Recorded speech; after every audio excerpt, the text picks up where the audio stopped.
You could have them carry your stuff. I mean, that would be pretty useful.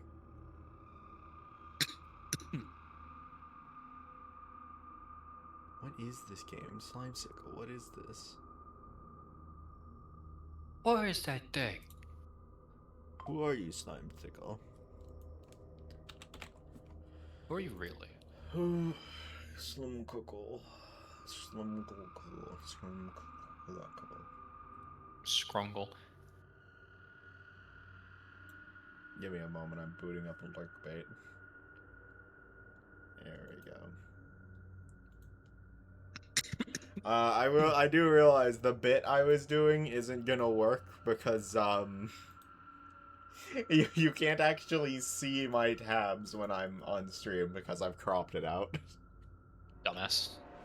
But it is funny that it's there. I could like move it down a little bit. Just no, I'd have to move it No. so much, dude. Yeah, I'm not doing that.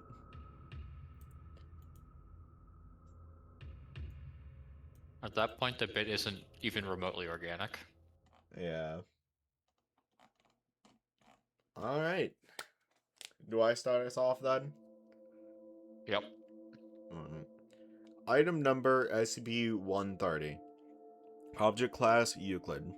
Special containment procedures. SCP-130 is to be staffed by 12 D-Class, 6 security agents level 2-130, and 1 researcher level 3 over 130. I really don't understand what that means. Twice per day, starting at What one do you half mean? hour before local rise and sunset. All staff are to be appropriately uniformed and Caucasian only crossed out. Okay, Helix, what do you mean you don't understand? What part? Is that You can't meant to just... be like, why is it 3 then slash 130? Okay, level 3 base security, but they also presumably have a bit more clearance specifically for the SCP they deal with. The less That's, people that need to know about it, the better. I So guess. people who are assigned to it have that specific clearance, as well as level 3 clearance. Just seems kind of convoluted to me. Eh, Because it's level 3 is level 3, then you have clearance for most level 3 related things. Like, and most of the time, you need to get clearance to hear about even if you're level 4, you need to get clearance to hear about other SCPs. As listen, long as that's the they're best I deemed, could like, parse of it. yeah. Okay. When not staffed, 2 security agents will remain in the lobby, and 2 additional agents will patrol within the building. Agents are advised not to prevent people from entering the lobby, but to notify MTF Alpha 4 Pony Express to intercept anyone who receives mail or a package. Just anyone? Anyone who receives mail or a package? Like, ever? Yes. That doesn't even specify mail or package that comes from this post office. It just says anyone who receives mail or package. Okay. Twice per day, bundles, SB-132, will appear in the mailroom. The parcels within the bundles are to be sorted by uniformed staff in appropriate bags and placed in designated vehicle for transport to site redacted. Should mail arrive within the following... God, I'm struggling to read things properly right now. This is bad, It's particularly okay, I bad. can make it better. Yeah? Yeah. Thank you, Isaiah, for launching Leaf Thrower Leverage Solution. Should mail arrive with the following addresses, redacted, follow procedure Franklin 16, detailed in Addendum 130-2. Otherwise, mail will be checked under standard practices for any items of interest. Objects are not to be placed for outgoing mail unless certified orders are given by O5 redacted. Procedure Franklin 17 outlines the protocol used in these cases. Should anyone else enter SB-130 to use the outgoing mail slot, they will be permitted to do so, then intercepted by MTF Alpha 4 as soon as possible for questioning. The incident is to be reviewed through security tapes, and the outgoing mail watched for in subsequent bundles and checked through the list of previous parcels delivered. Description: SCP-130 is a post office in Redacted Africa, constructed in 18 Ah, Redacted. SCP-130 had been closed, and sorry, I was kind of distracted there because the fucking ad thing popped up, and I was like, no, fuck off. It's literally the first 5 minutes of stream. You do not need to be giving people ads. Twitch. Fuck. The building is in excellent condition for its age and maintains itself without human intervention, including moderate structural repairs. SCP-130 has been designated a historic site through an agreement with the South African government. 5 times per week at local sunrise and sunset, several bags and boxes will appear in the mailroom. The bundles, designated SCP-130-2, will show only on weekdays, and the exception of current postal holidays for redacted. Bundles are to be handled as per special containment procedures above. Inside of the lobby, along with the post office boxes, is a slot labeled for outgoing mail. The slot is able to accept packages up to 40 centimeters wide and 6 centimeters high, with no apparent limit for length. Once inserted into the slot, packages disappear and will eventually turn up in the outgoing mail bundles, if they have not done so previously. Do you think they tested that by just putting in like a 2x4? And then another 2x4 that was pressed against the back of the other. Yeah, just see like, hey, how far does this go? Like shoving it in. Addendum 130-1. SCP-130 came to the attention of the Foundation in 19 Redacted, when packages and letters began to be circulated bearing the postmark for the site.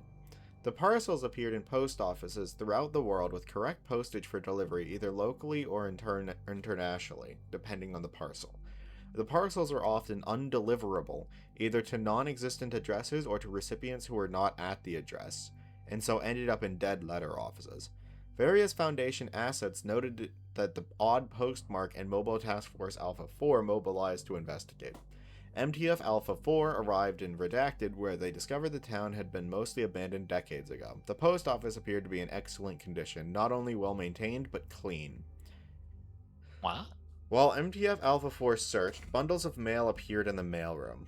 Agents searched the bundles and discovered a variety of letters, parcels, and packages, all with that day's date and the postmark for that post office. Agent Redacted attempted to open one of the parcels, which resulted in the agent vanishing from sight. 6 days later, a package appeared in Site Redacted's mailroom. Inside of it was Agent Redacted and an envelope with a receipt for postage due.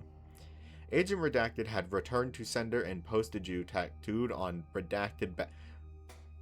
What do you mean on Redacted back? Just say his back.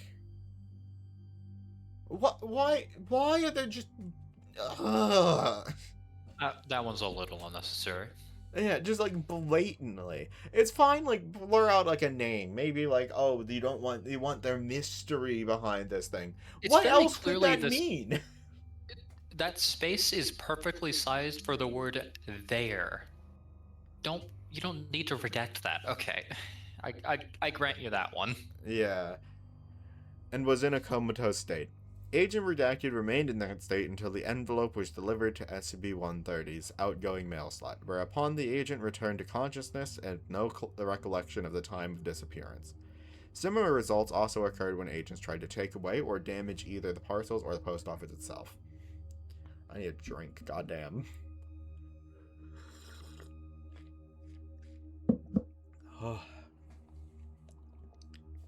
Further investigation led to the current containment procedures, where Caucasian D-class personnel and... I love how they keep mentioning that. Why is that even a rule in the first place? What?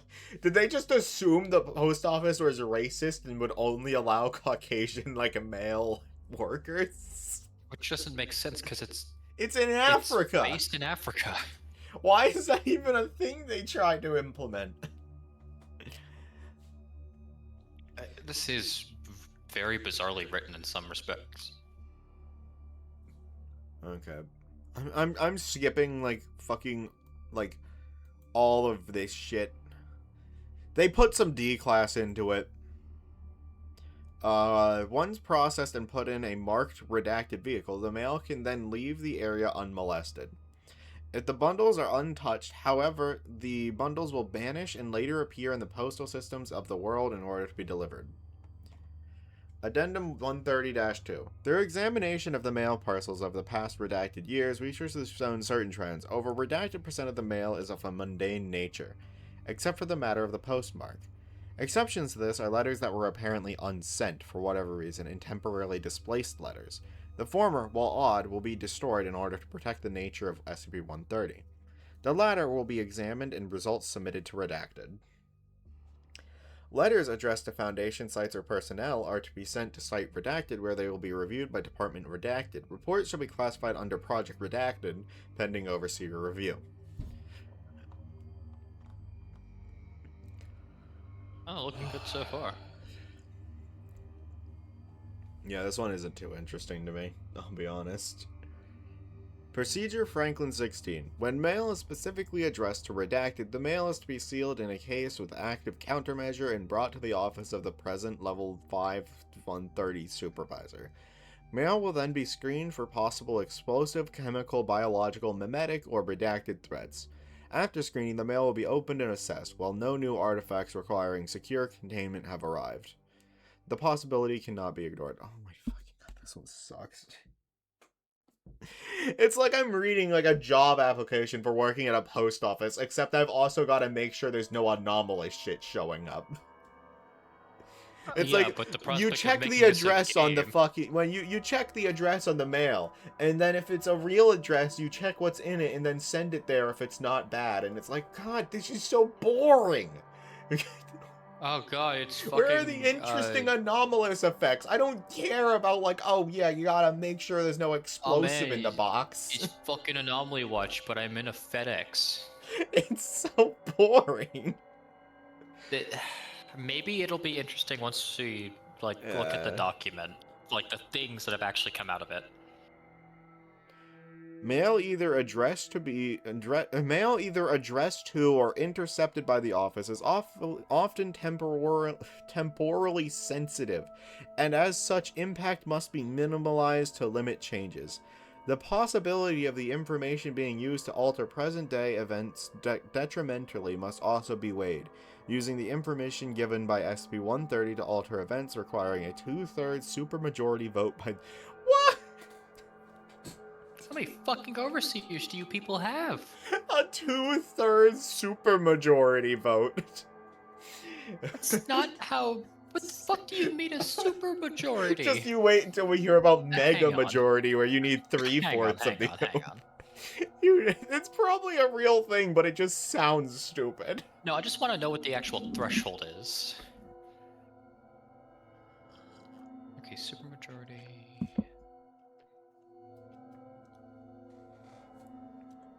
It's just any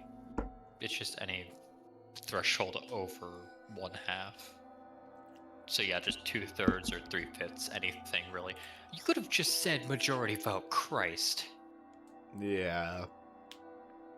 Examples of intercepted messages are stored within document 130-1 and require level 4 access to access. Open the document quick, let's give it a glance. This is going to be a list of like just mail. Yeah. Oh, this is like nothing. Yeah. When it's like a document based on the thing, that's almost always something worth reading. But when it's just a red text, like say if they were to make fucking outgoing mail red text, that's just an ad placement for another SCP they wrote. Like 100% It doesn't of the hurt time. to look, though. Yeah. So that's somewhat interesting. It can give you mail from the future. Yeah. It just kind of does its thing, I guess. Yeah. Executive summary of instances of SCP-130-2. To this date, there have been redacted instances of SCP-132 that fall under Procedure Franklin 16, and with certain exceptions, all have been reviewed by this office. Below are brief summaries of sampled parcels addressed to persons of note both within and outside the Foundation. I'm not even gonna fucking try. Redacted Doctor of Level 5 clearance. Moving on. Yeah. Format. Addressee, summary, notes. Addressee, Dr. Alto Clef. Summary. To this date, Dr. Clef has had redacted parcels addressed to him in a variety of fashions, up to using valid code phrases per Procedure Franklin 16. In each and every case, these parcels have contained a wide variety of means to assassinate the good doctor. The autistic one? Hi. Oh, why are they doing that? I am a surgeon. I think that wasn't that show called A Good Doctor? I think that was called the Good Doctor. Yeah. Yeah. Alright. Anyways, Tied with either gloating, terse. What? Oh, okay. terse Go- judgments. yeah, or even apologies. My brain fucked up there. Notes. That After redacted deaths and millions of dollars worth of damage to Foundation material, all missives addressed to Dr. Clef are to be thoroughly scanned and opened by remote under Hazmat 3 conditions, as per O5 Redacted's orders. Due to the incident at Redacted, only D-Class personnel should handle the mail and be within 50 meters until disposed of. Addressee, Dr. fantastic. Agatha Wrights. Dr. Wrights has had a variety of greeting cards sent to her, denoting such things as birthdays, anniversaries, and holidays such as the Mother's Day. From Redacted, Redacted, and Redacted. Notes, due to Redacted, all such parcels are to be incinerated and under no circumstances are they to be mentioned, Dr. Wright. Thanks for fucking nothing. Dude, you can't just...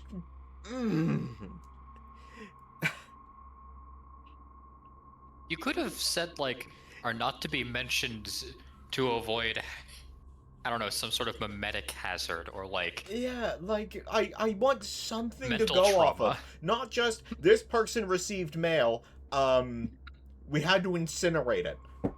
That's nothing! Like, that could be anything! It's just bad writing. It's just fucking bad. The redacted can work. It's a really cool thing. Some people, like, blatantly overuse it in their articles, and it's awful. There's no point in an informative article on, like, an SCP where everything is redacted. The whole point of the article is to, you know, write down the containment procedures, like, and, like, what the thing is and how to deal with it. Keep a record of it. I think you can be as liberal as you want with redactions, but you need to have something in its place somewhere in the article to give possible context of what it is. Yeah. If not directly stated, then, like, heavy implications. Like, my mind immediately went to, okay, what if Dr. Wrights isn't a mother? Yeah, she didn't have a kid. But what if she had a simple. stillborn It's kid? cool. If she had a stillborn kid and she was receiving And she got messages a from fucking this Mother's kid, Day card. that would be so fucked up and interesting. But it's just Yeah. from redacted, redacted, redacted, and redacted. Due to redacted, such parcels should be. And I'm like, please.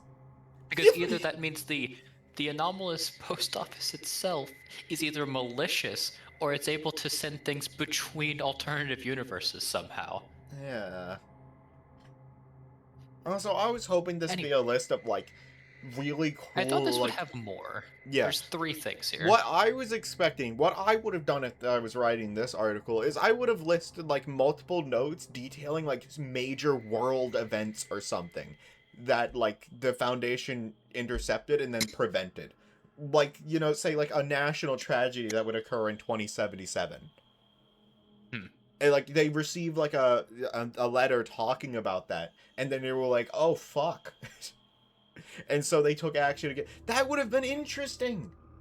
Like, I feel like this was something that someone really got... they lost interest in halfway through. And then it's like okay. Instead, all we got is, like, Dr. Alto Clef receives a lot of notes that somehow kill people. Agatha Wrights is receiving Mother Day's card from someone. Like, Agatha's needs rewritten. Alto's is really funny if you ignore the tedium of reading it, because the implication is that so many different people apparently want him dead, according to this post office. And then Dr. King, which we have to read still. Yeah. Summary. You should read that, by the way. Each Arbor Day for the past redacted years, a variety of apple-based products have been mailed to Dr. King, including seeds, cider, and brandy. Every September 26th, a biography of John Chapman, aka Johnny Appleseed, has appeared. Notes, Christ, what did this guy do to SCP-130? I don't even think he's been to South Africa. 9 months after Arbor Day? Oh, that's no coincidence. That's funny. I like that one. What did this guy do to SCP? He's never even been here. On second thought, I don't want to know. Okay, that one was funny. Close the other tab of 130. Oh, you're right. Okay, they can't see tabs, so it's fine. Unfortunately. Mail with the following code phrase, redacted, are to be immediately delivered after screening without being read by 5-130. After Do so you want me to read the doing, rest of this? I can handle it. That Okay. code phrase is to be invalidated and the next one brought in line. Procedure Franklin 17, all outgoing mail is to be sent with appropriate current postage for redacted at the time of setting, and must be marked with the code phrase redacted. The mail sent by this method is to be logged, then cross-checked with past parcels to ensure temporal integrity. Fuck. Upon attempt at mailing, should a receipt appear for postage due, the amount shall be placed in an envelope and put in the outgoing mail slot. The slot will accept the following currencies: rands, euros, and redacted. The use of counterfeit currencies will result in a lethal reaction by SB-130, and an additional fine will be levied until mail can be sent again. Addendum 130-30. After the end of a...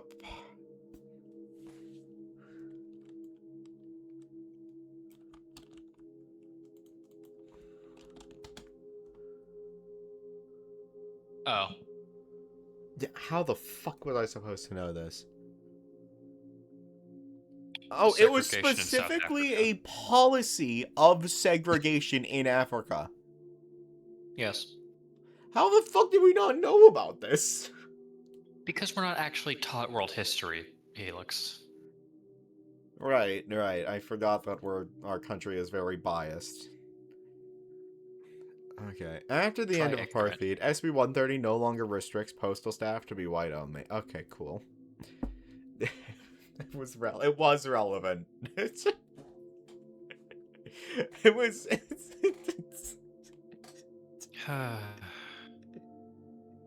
Sorry, that's funny to me. Alright. Yeah. Incident 130-6. On redacted, a package for one redacted arrived with the address for a post office box at the site. Dr. Redacted, the researcher assigned to SB-130, placed the parcel in the P.O. box and waited. Redacted minutes later, an unknown person identified as Redacted walked into the lobby. The subject appeared to be briefly puzzled and walked over to the box. The locked box opened at his touch, and he expressed surprise at seeing the parcel with his name on it. MTF Alpha 4, being on site, was dispatched to investigate once the subject was out of sight of SCP-130, and subsequently interviewed. The subject had no plans to visit Redacted that day, but had felt an unexplained desire to go there while driving nearby to visit family in the area. Upon opening the package, Redacted, a Class A amnestic was administered to the subject and was released after memory insertion. If you write an article like this, do not just redact every interesting event that happens. You need to give the player, not the player, the reader, Yeah. some idea of what this thing does. We haven't, other than the one time someone vanished on opening a package, that is all we've heard about what's actually in these packages. Everything else has been redacted. It's just not cool to read. It's not fun. It's not Not even that. interesting. It's just you're covering. The the presumption is that the person reading this has clearance. Why is what you did to the person redacted when you say immediately after that they were given amnestics? What the fuck did you redact? The whole point of the Did you beat him with articles, clubs? the whole point of the articles is to give information. This is a just straight up report on this thing. This is an internal document. Yeah. Viewing I this understand means you you can't have the show clearance everything, but to know about this shit. I'm fine, redact the names, redact the site number, redact the dates, redact whatever. But stop redacting every single fucking interesting detail about the article just because you don't want to write it. Oh, that one really... what are these Yes! things? Alright, you get this one. Oh, you'll probably get the next one too, because this one's really short. I mean, you're welcome to take iPods if you want it. No, you can have it. I Alright. want to stop reading for a minute. Yeah, give me 1 sec. Your mic is awesome. Is it? Or are there mic... I can't tell if you're being serious or, like, lying to my face. I mean, it's null, so. It is pink, though. It is pink, though. Okay, really it is cool. apparently way better. Yeah. Except. A little Yeah, echoey. that's because it's better. I need to get, like, soundproofing or something for my room, I believe. I think it's just my room is a little echoey. It was... Sorry that I keep delaying your reading, but my room was very echoey when I first moved in here before I'd gotten, like, my bed and, like, my curtains set up, because those have provided some natural, like, sound absorption, but, like, it was bad when I first moved into this room. I mean, that's how most empty rooms are. Yeah. Okay, let's see here. Item number, SCP-131. Object Class Safe. Special Containment Procedures. No special safety procedures are to be taken with SCP-131-A and SCP-131-B. They are free to travel around Site-19 as long as they do not attempt to enter any restricted areas or attempt to leave the facility. Casual contact with the subjects is permitted, but it is recommended that such contact be kept to a minimum to prevent the creatures from forming an attachment to personnel. Hourly tabs are to be kept on subjects at all times. Failure to account for their presence at these times constitutes a Level 1 lockdown situation. Any report of abuse or mistreatment of the subjects will result in a harsh reprimand. God damn. Don't hurt the little guys. Or I'll fucking kill you. Description. SCP-131-A and B, affectionately nicknamed the iPods by personnel, are a pair of teardrop-shaped creatures roughly 30 centimeters or 1 foot in height, with a single blue eye in the middle of their bodies. SCP-131-A is a burnt orange in color, while SCP-131-B is mustard yellow. At the base of each creature is a wheel-like protrusion which allows for locomotion, suggesting that these creatures may be biomechanical in origin. These creatures can move surprisingly fast, covering over 60 meters, 200 feet in a matter of seconds. God, I forgot about that. The subjects, however, lack a braking system, which has led to some rather spectacular, if not overly amusing, mishaps involving the creatures.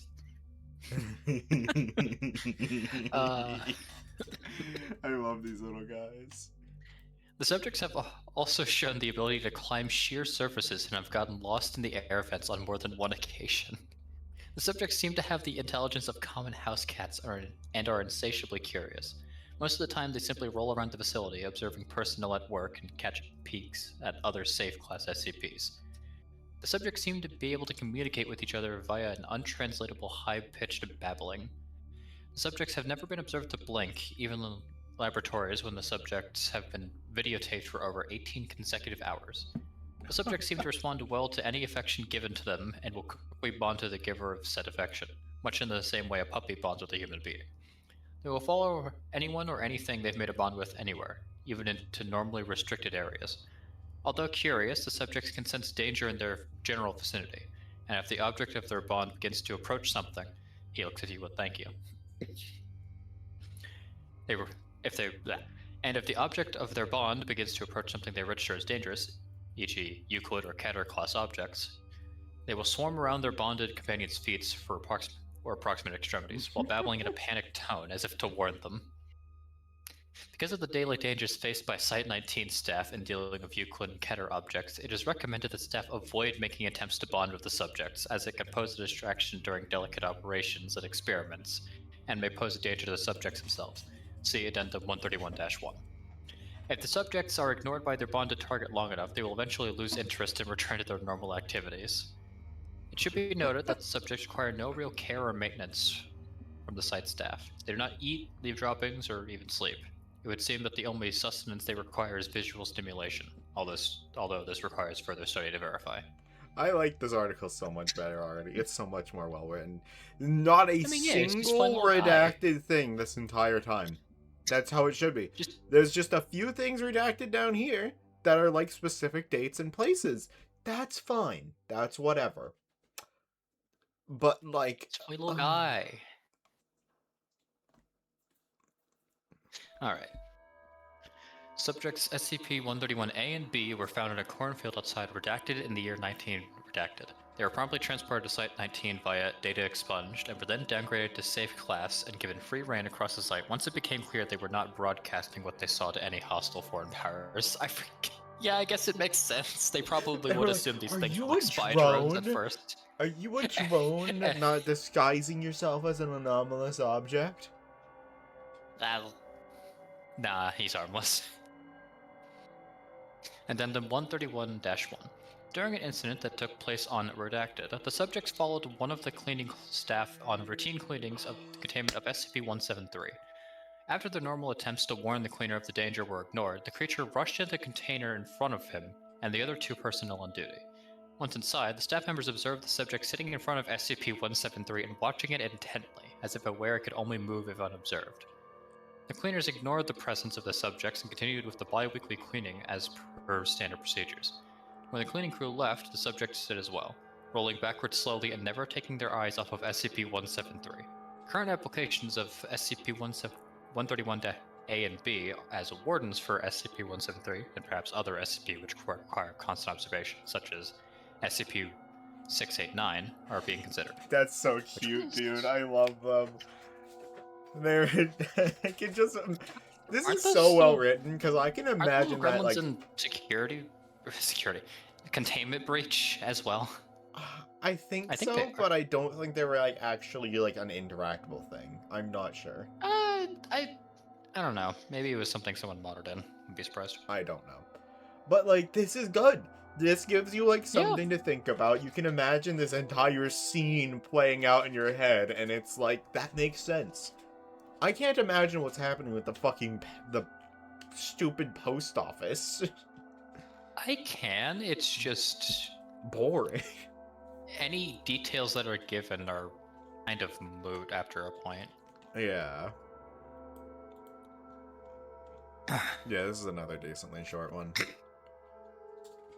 Okay. Item number SCP-132. Object Class Safe. Special Containment Procedures. All instances of SCP-132 are to be cataloged and etched with an appropriate designating mark. SCP-132 is to be stored at Containment Sector Redacted when not in use. Now this next sentence is crossed out. No special clearance is needed to have access to files relating to SCP-132, and instances of 132 may be requisitioned for office decoration in any non-Command Foundation installation. After Incident 132-1, no instances of SCP-132 are to leave Containment Area 23 without approval by the Sector Director. That's a fucking sentence.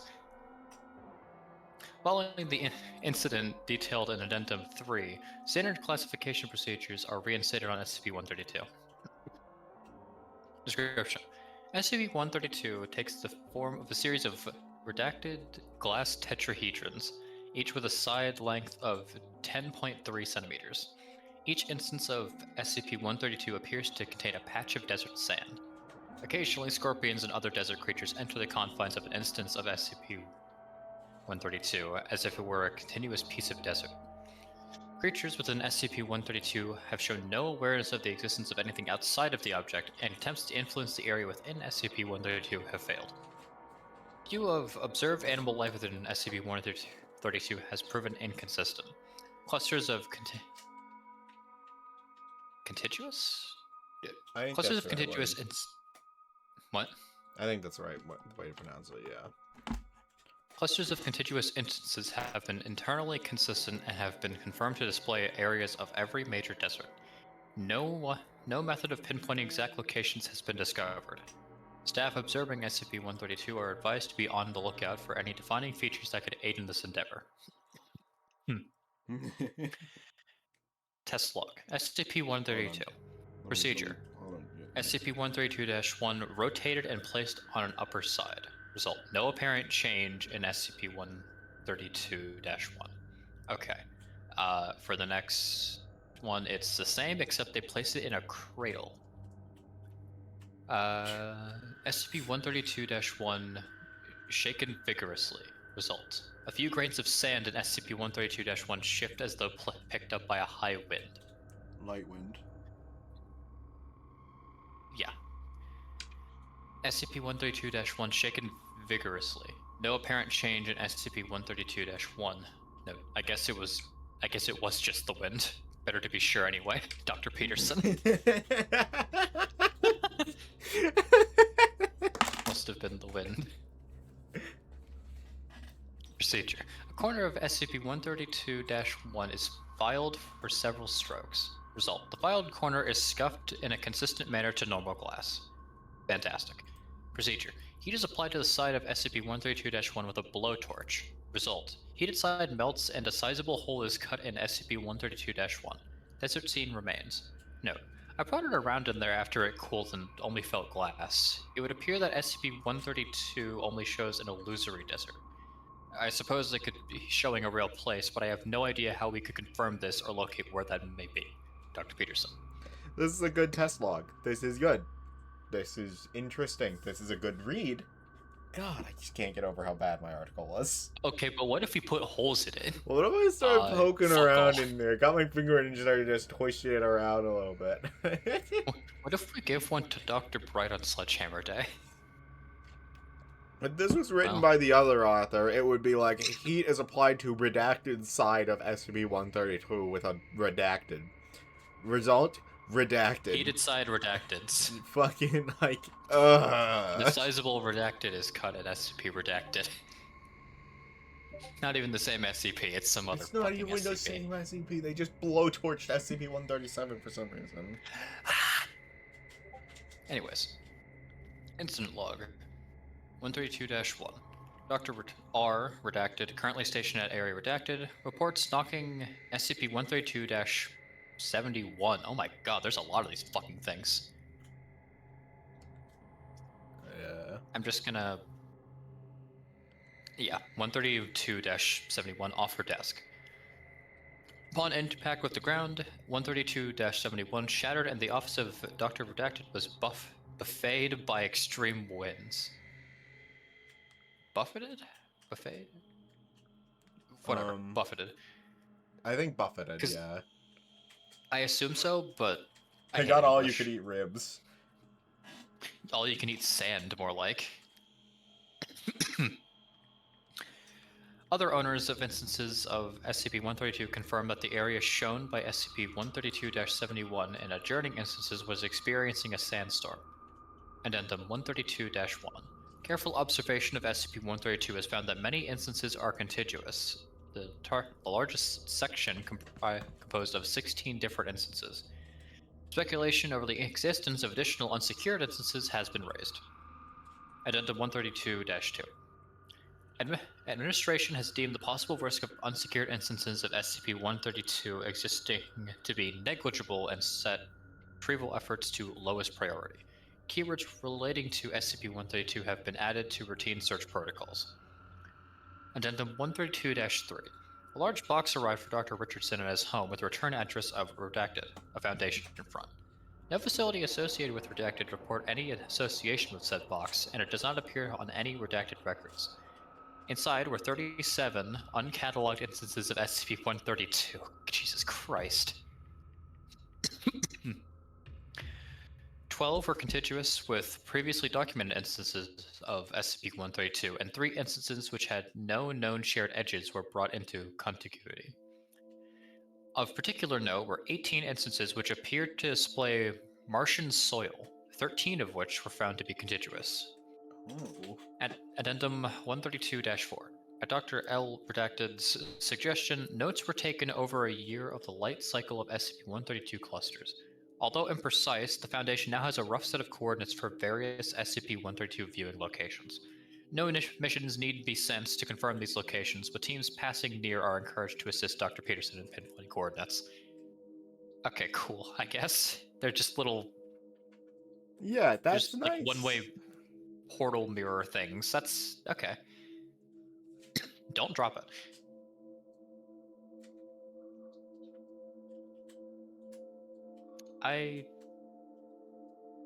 That's cute. That's really cute. I guess the best way to describe it is if you were to actually open the panorama, you would expose yourself to the elements, as we saw with the one that got broken. Yeah. But aside from that, it's... Huh.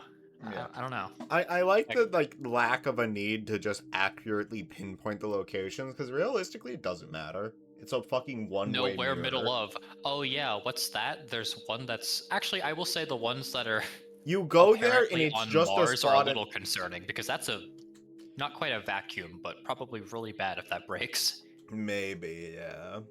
Because It think depends, about because how cold or hot Mars is yeah, at we're any given not time. sure about the exact specifications of what breaking it is, because he torched the side of one which opened it, but that had no noticeable effect.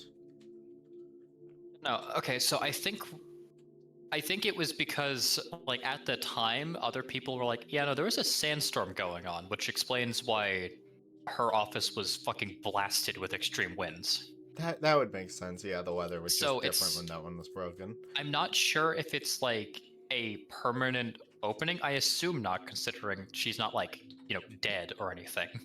Yeah. But like I have to assume it's like, okay, whatever would have blown through this little pocket of like this air that we're seeing from like that point of view, Yeah. that gets transferred if it's broken. So like Yeah. imagine if you open that, like one of the Martian ones in a room, and it just suddenly blasts you with like 100-degree air, either positive or like either high temperature or low temperature, just borders on flash freezing anything too close to it. Yeah, that could be really bad. Yeah. At least like the ones on Earth not mattering though, because like realistically, even if someone knows where it leads, it's just a I mean, patch the of ones on desert. Martian soil are also a little irrelevant, but it's more so just the matter of maybe Yeah. try not to break those ones. There's a. Sure, you Okay. don't want one more, Well, or do you want me to take okay, this? this seems really fun. I want this one handed over. All right, cool. Give it like 13 seconds because there's a short ad break happening. But yeah, a hole in my pocket. Pocket hole.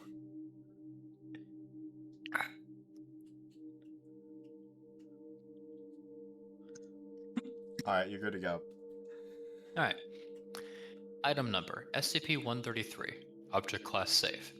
Special Containment Procedures. All instances of SCP-133 are stored in their original shipping crates, which are to be stored within a standard safe class storage container at Site-19. Experimentation with SCP-133 may only be performed with prior written permission from at least 2 Level 4 personnel. Description: SCP-133 are a set of 613 black circular pieces of a waxy paper-like material 5 centimeters in diameter. When placed against a solid surface and rubbed, SCP-133 will instantaneously transfer to the surface and create a circular hole. Testing has shown that SCP-133 is capable of penetrating up to 61 centimeters of structural grade steel, though the exact degree of penetration is reduced by extremely smooth or highly dense materials. Examination of holes created by SCP-133 show that they are superficially smooth, but exhibit tool marks consistent with that of extremely fine boring implements at a microscopic level. Holy shit. The exact mechanism by which SCP-133 operates is still under investigation. SCP-133 came to the Foundation's attention following a string of high personnel burglaries. I love this. Following a string of high-profile burglaries in the city of Redacted. Suppressed surveillance footage and forensic evidence were brought to the attention of embedded Foundation agents in local law enforcement agencies, and upon attempting to apprehend the culprit, subject placed an instance of SCP-133 over his chest and redacted. Jesus Christ. Ugh. Ugh. Local law enforcement officers redacted and redacted were administered Class A amnestics and released. That's a little nice of them, I suppose, even if they were doing it out of like protocol. It's just Procedure, like yeah. I don't think you want to see that anyway. The original shipping crate in which SCP-133 was found has been shown to be immune to SCP-133's effect despite being composed of ordinary wood, and has been incorporated into the containment procedures for SCP-133. Addendum 133-1, shipping label found with SCP-133. Instant holds. Trademark. A property of the factory. 800 units. Jesus Christ, that The man went through a factory lot of is them. actually crazy because I believe that's a 001 proposal. I think so, yeah. I mean, hell yeah. Wait, that one had the rewrite tag. Why?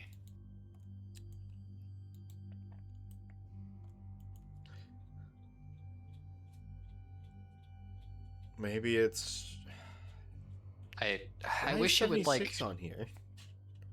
in Kirby's case, part 1 and antithesis. No, get me out of here. I don't Nope. No, bad. No. I just want to know what the rewrite tag actually means. I wish there was a descriptor, but... I mean, there's the guide, but, like, it doesn't mean much of anything.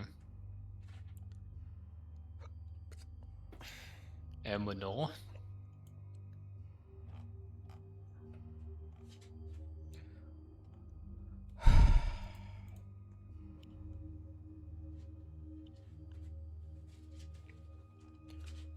I don't... This is not helpful. I wanted a list, Nope. man. Get me out. Alright. Is George dead? I believe so. I don't want the little Asian alien girl. Oh. I want a fun... You got like 3 fun ones in a row. You haven't even read the fucking article. Look at her. Look at my SCP dog. Yeah. It's pathetic. She looks like she's from Coraline. Now start rating. Alright, SCP-134. Object Class Safe. Special Containment Procedures. SCP-134 is currently contained within a specially outfitted humanoid containment cell measuring 6 meters by 8 meters. Since SCP-134 is completely blind, special safety precautions must be taken with the room's furnishings. SCP-134 is reasonably accustomed to the position of all items in the cell, and navigates mostly from memory. SCP-134's room currently contains 1 single bed with an additional mattress padding, 1 pink bed sheet including sheets, comforter, and pillow with Hello Kitty mascot print. Note, though blind, SCP-134 is able to feel the printed pattern and prefers it. That's cute. Fair enough. I'm glad they addressed that, because I was about to be like, oh, she's blind, but she still wants a Hello Kitty bed sheet? What the hell? 1 wardrobe and 1 chest of drawers containing clothes and youth extra small. All drawers are to be labeled in Braille and use raised print English. 1 dollhouse with dolls and interior furnishings. 8 stuffed animals, 3 cats, 2 dogs, a giraffe, a dolphin, and a panda. A selection of children's literature in Braille. 1 chair and 1 table. A craft station with modeling clay and building blocks. SCP-134 may request additional items, all of which must be approved by a staff member with level 3 clearance or higher. If any items are added to the room, SCP-134 handlers must be informed ahead of time to prepare her for the addition of something new to the environment. SCP-134 is to be tutored on a regular basis both in general education appropriate for the subject's age and in Braille. Description: SCP-134 seems to be an Asian girl between the ages of redacted and redacted, with short black hair and a slight build. The subject seems normal in most respects and has all the biological requirements of a human child: food, sleep, etc. However, where SCP-134's eyes should be are 2 black pits covered by a transparent membrane similar in appearance to a human eye's membrane. Ophthalmological testing has shown that the membranes are between 150 and 200 times more resilient than those of a normal, non-anomalous human. SCP-134 lacks eyelids and thus does not blink, nor can SCP-134 see anything through these black areas. Attempts to examine the back of SCP-134's eyeball has failed, as no retina can be seen. In normal lighting conditions, they appear completely black, but in darkness, very faint lights have been seen within them. Further study with long exposure photography and light amplification revealed that the lights are actually stars and galaxies, visible as though SCP-134's eye sockets are somehow looking out into deep space. To date, no astronomical formations have been recognized through research by a staff astronomer. Doctor is ongoing. Sonar examination has revealed no unusual cavities within SCP-134's skull. However, redacted, confirming the presence of redacted eye sockets being the local termini and intergalactic space being the remote termini. What? Hold on, let me read that again. However, Redacted, confirming the presence of redacted eye sockets being the local termini and intergalactic space being the remote termini. I don't know what that means. Okay. Termini, possibly plural of terminal, so like... I don't know. Parallax. I love that move in Dragon Quest XI. Okay, so I think that the sentence above was them trying to determine where in space her eyes are showing, Yeah. if I had to guess as a uneducated buffoon. I don't know. Parallax measurements indicate that the remote termini are between 20 and 2,000 meters apart, and are moving at between 20 and 40 times the speed of light. This does not appear to be linked to SCP-134's position, movement, or metabolism. Spectrographic analysis indicates that the remote termini periodically redacted new location. The cause of this is not yet known. The shortest interval measured between shifts was 6 days, while the longest was 5 weeks. As of yet, no termini shifts have been observed in progress. SCP-134 has not shown any hostile behavior and seems unaware of any unnatural condition. SCP-134 shows behavioral symptoms similar to those seen in high-functioning autistic children, including patterned behavior and resistance to change. Holy shit. As such, SCP-134 has been assigned to a childhood development specialist to help work with these issues. The specialist has suggested that proper childhood development requires a personal name and has nicknamed SCP-134 Stella. SCP-134 has learned to associate being referred to by her SVP number with being subjected to physical tests, and becomes upset and less cooperative when this is done by individuals who have previously referred to her as Stella. Consequently, personnel are urged to not refer to her by name unless they wish their interactions with SCP-134 to be limited to interview sessions. When questioned about her eyes, SCP-134 claims no knowledge of any deformation, even when allowed to feel normal human eyes for comparison. SCP-134 has to date volunteered no information about parentage or identity, though when acquired by the Foundation, SCP-134 was called Redacted. SCP-134 has proven docile and cooperative, and as such, staff should display all the normal courtesy they would to any other guest. SCP-134 was taken into Foundation custody based on reports of a deformed child left at the Redacted Orphanage in Redacted, Yokohama, Japan. SCP-134 has been in Foundation custody since 20 Redacted, at which time orphanage staff claimed SCP-134 was redacted years old. Since then, SCP-134 has learned conversational English, in addition to the Japanese already known, and has demonstrated facility with Braille, though instruction is ongoing. Got it.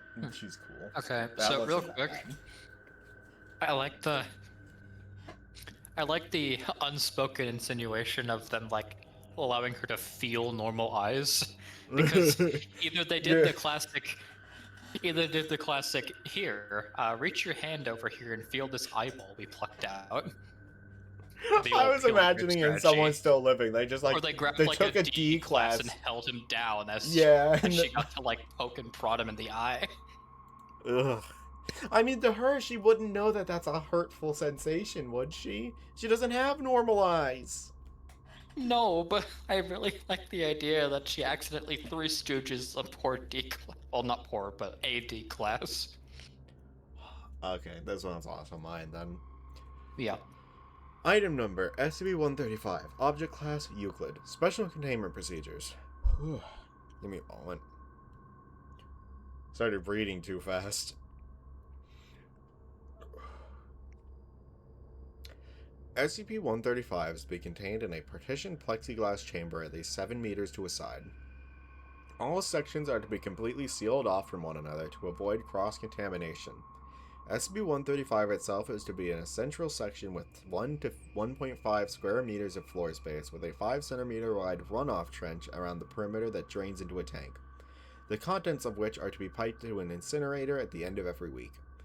The remaining space in the containment chamber is to be used to house 5 chemical harvesting vats, 1 vat per partition section. A single access corridor is to lead from SCP-135 section to outside the chamber. No personnel are permitted within SCP-135's effect radius. All maintenance, taking of samples, etc. are to be carried out by remote control robots. Disciplinary measures need not be taken against personnel that violate this rule, because the direct consequences of SCP-135's effects have been deemed consequence enough.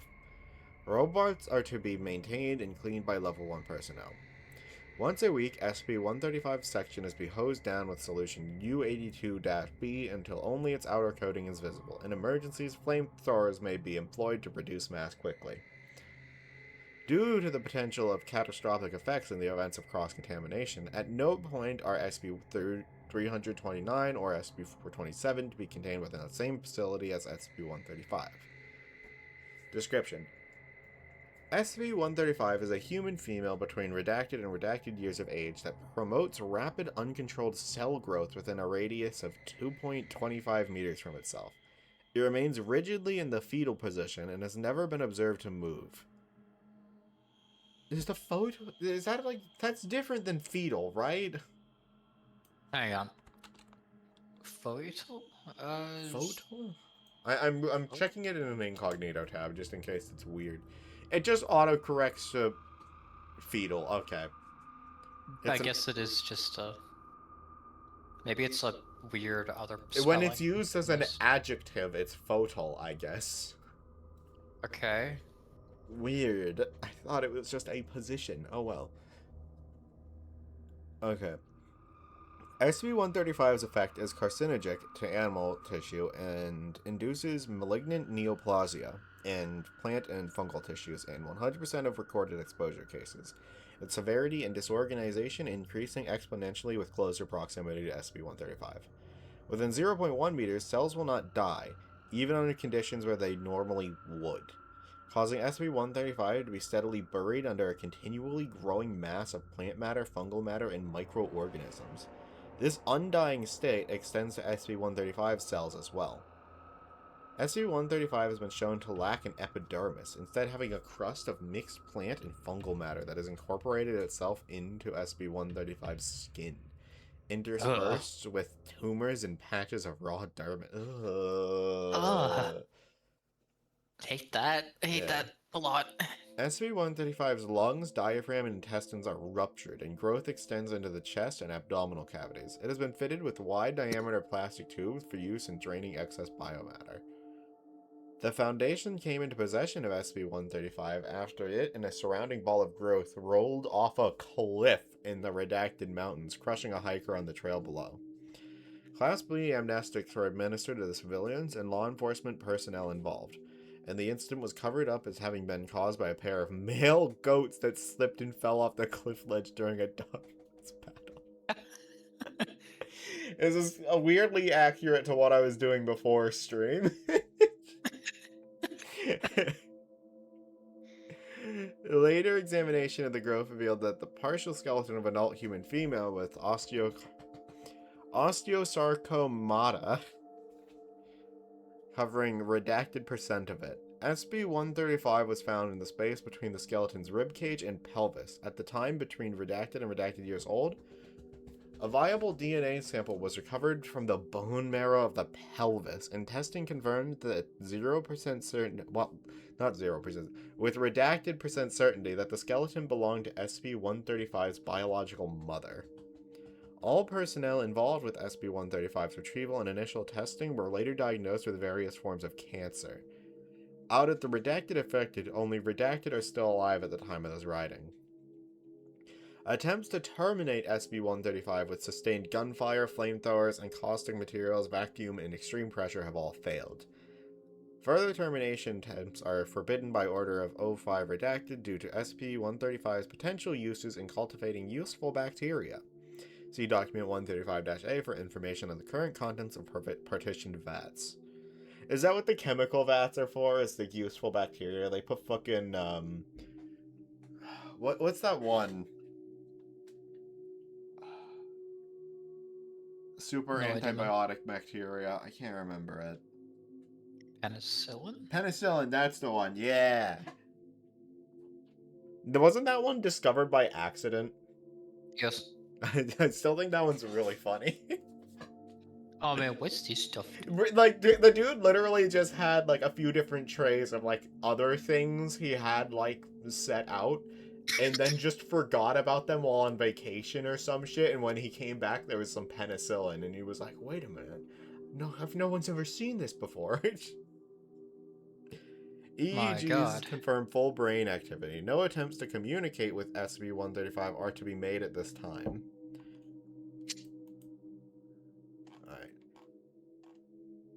Alright. Can you take this one? Yeah, okay, give me a sec. Numbers, get these off of my screen. Alright, your turn, Rich. Let me see here.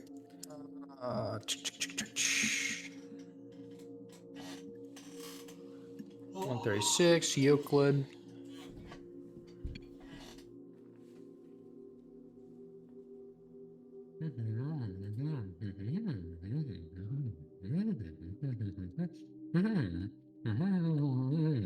I'm so pissed, by the way. Hmm. Like, I was looking for a goat for so long. That male bighorn sheep in Vintage Story. Yes. And then as I was just on my way home after a failed attempt, he was just standing in a field. And I'm like, why are you here? I thought you were supposed to spawn on mountains. It's him, King of Red Lions. He was just, there weren't even any mates by him. He was just there. Oh, well, sorry. You can start. Okay. Item number SCP-136. Object class Euclid. Special containment procedures. No extraordinary containment procedures are necessary. 136 is to be kept in a standard 10 cubic meter concrete containment room. 136-1 is to be kept in a locked, transparent plastic case, measuring half a cubic meter, placed on a table in the center of the room. Video surveillance is unnecessary when 136 is not being actively examined. As of Incident I-136-C, see Incident Reports, only Class D personnel may enter the 136 containment chamber more than once in any 30-day period without special authorization from Director Blank. Description: 136 has no effect on non-humans. 136 describes two phenomena. 136-1 is a variable appearance, but generally manifests as a crude clay, wood, metal, or cloth doll, usually identifiable as female and usually between 10 and 30 centimeters in length. The doll appears as male in approximately 10% of viewings. 136-1 has no unusual properties that can be measured empirically. Mass spectrometry of samples have taken from the doll return typical results for its present material. When the doll is damaged to the extent where it no longer appears human, usually upon removal of the head or all limbs, it vanishes completely and reappears in a new configuration within a 1 meter radius. Testing of complete vaporization pending. Alright, yeah, Listen, we'll see well- what happens when we like fucking remove it from existence then.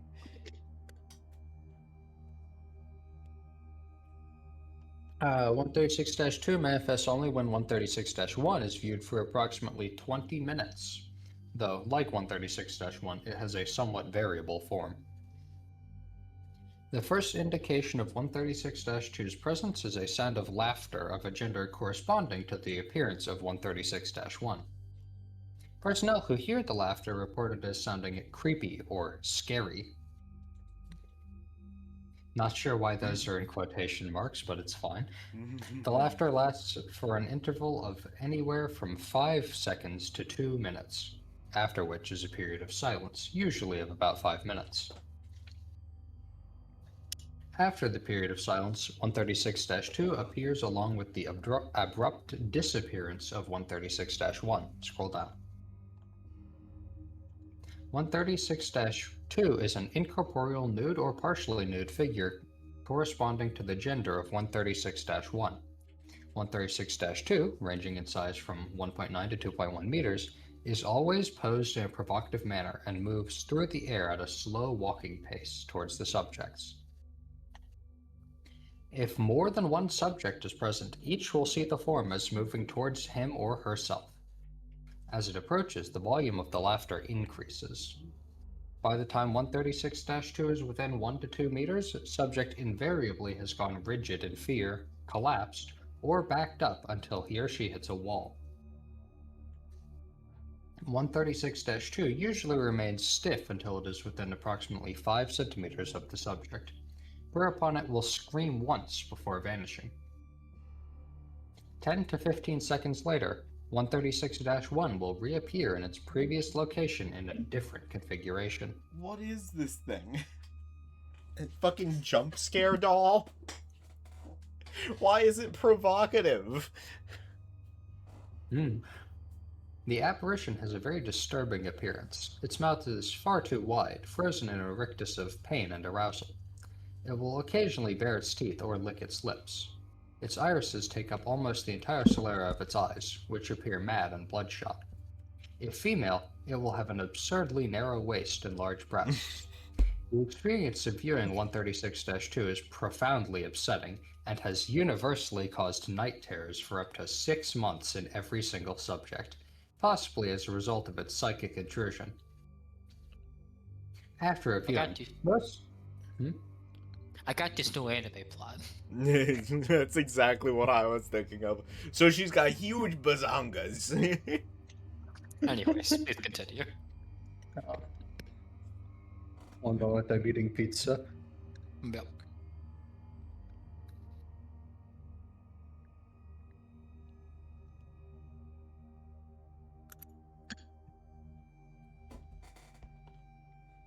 After a viewing, most subjects are unable to leave the containment room without assistance.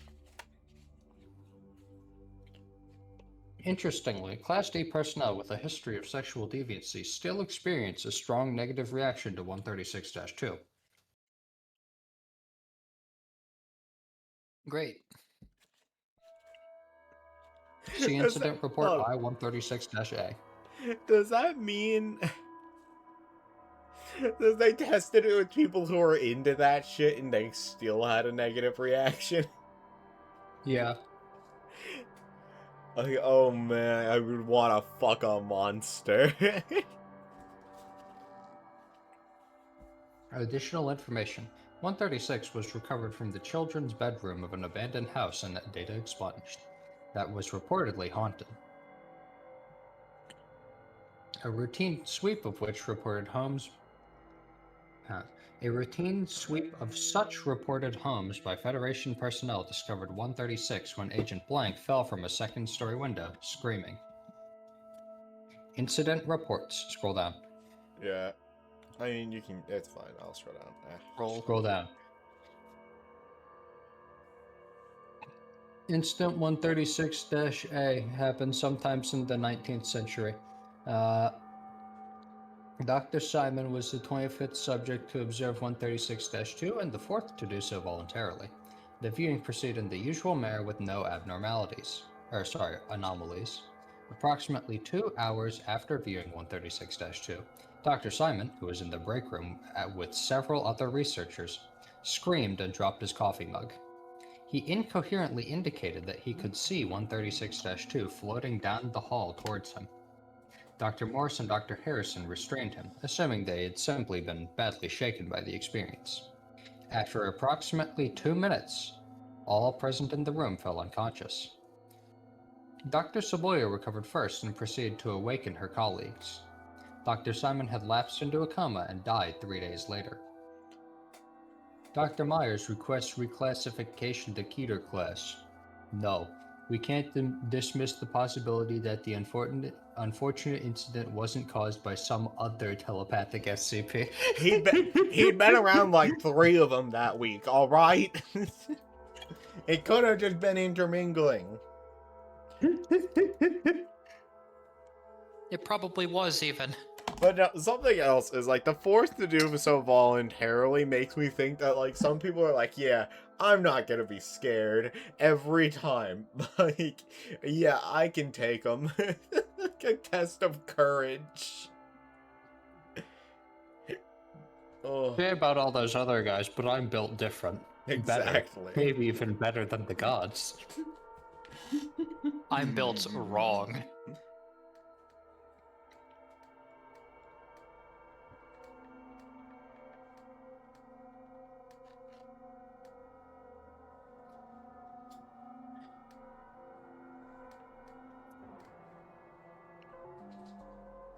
Yes. Yeah. Oh, okay.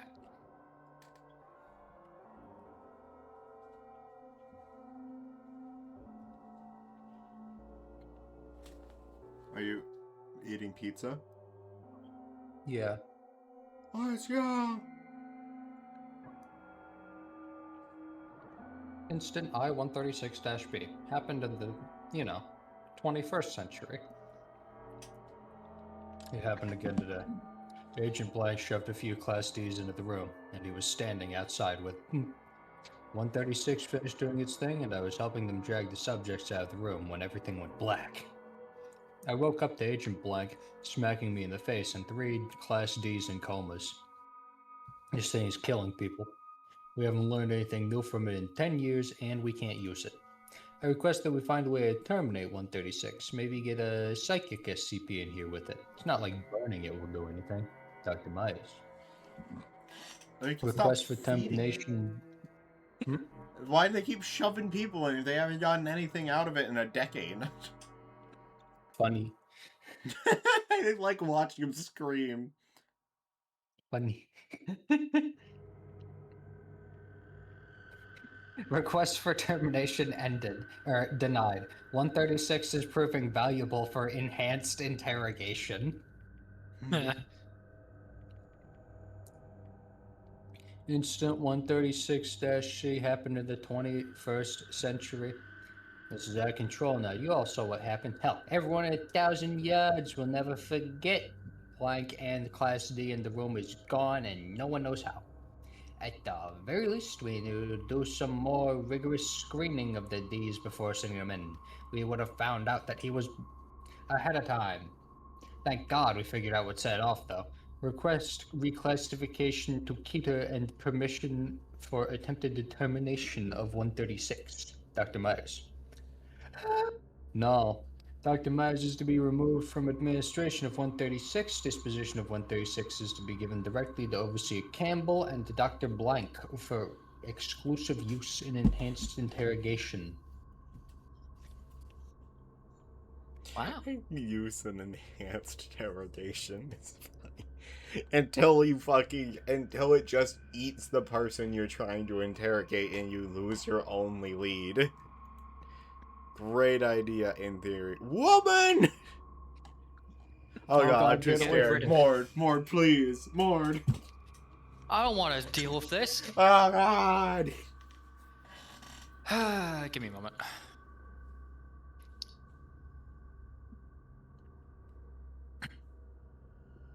Fine. Okay. Item number SCP-137, Object Class Euclid. Special Containment Procedures. SCP-137 is to be kept in a locked room with a hairbrush and posters depicting a country meadow to keep it placid and tractable.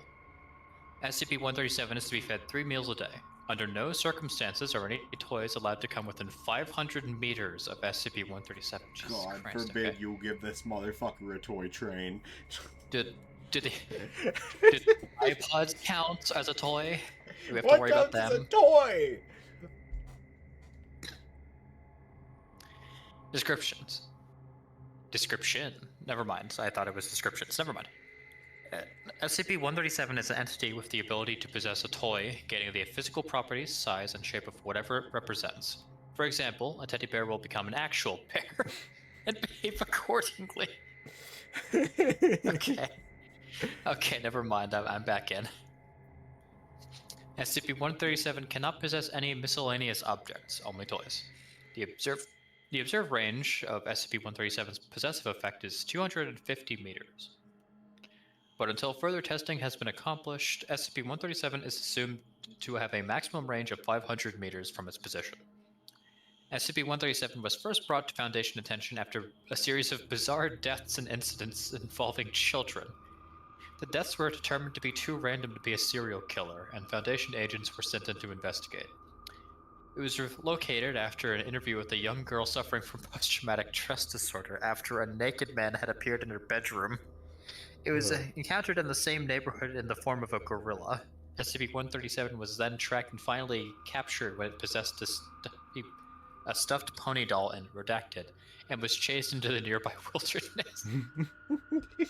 SCP-137 was tranquilized and extracted to Site 19 by helicopter. Okay, so I have to assume it had possessed like a Ken doll or something Yeah, that wasn't wearing any to clothes. traumatize the small child. Got it. Ken dolls are never wearing any clothes, by the way. They don't make them with clothes. If you've ever seen one, it's a myth that was fabricated. Like the moon landing. Yeah. Testing has shown that SCP-137 takes on the characteristics of the toy it possesses, but only as a child might perceive it. A toy soldier becomes a violent, well-armed man. A toy gun fires bullets. A toy lion attacks and kills humans. However, it lacks true intelligence. It shows no sign of long-term memory, nor any capacity for learning or abstract thinking. See Interview 137-1. For more information, please refer to Experiment Log 137. That's insane. It is currently in... Hold What? on. So, what does a child think of a spaceship? They don't know the logic or cool. reasoning behind it, right? It's just it can This go is through spaceship. space. Wouldn't that mean this could create a spaceship that can literally just take you as far as you want to in space? Yeah. Because it doesn't like actually operate off of logic? That's insane. Yeah, but like it still possesses the toy as of that scale. Yeah. How much would they have to stretch the definition of the word toy to be able to make like a functional spaceship? Wait, no, I thought it took the same size. Yeah, that's what I Gaining mean. the physical properties, size, and shape of whatever it represents. Oh, So it becomes it just is an actual bear, right? Yeah. So, So it would just become a full-size spaceship that operates off of child's logic. Is at least what my understanding of this is. I don't know if it's indestructible, but that's like kind of always a thing with SCPs is like, is it actually like... It's...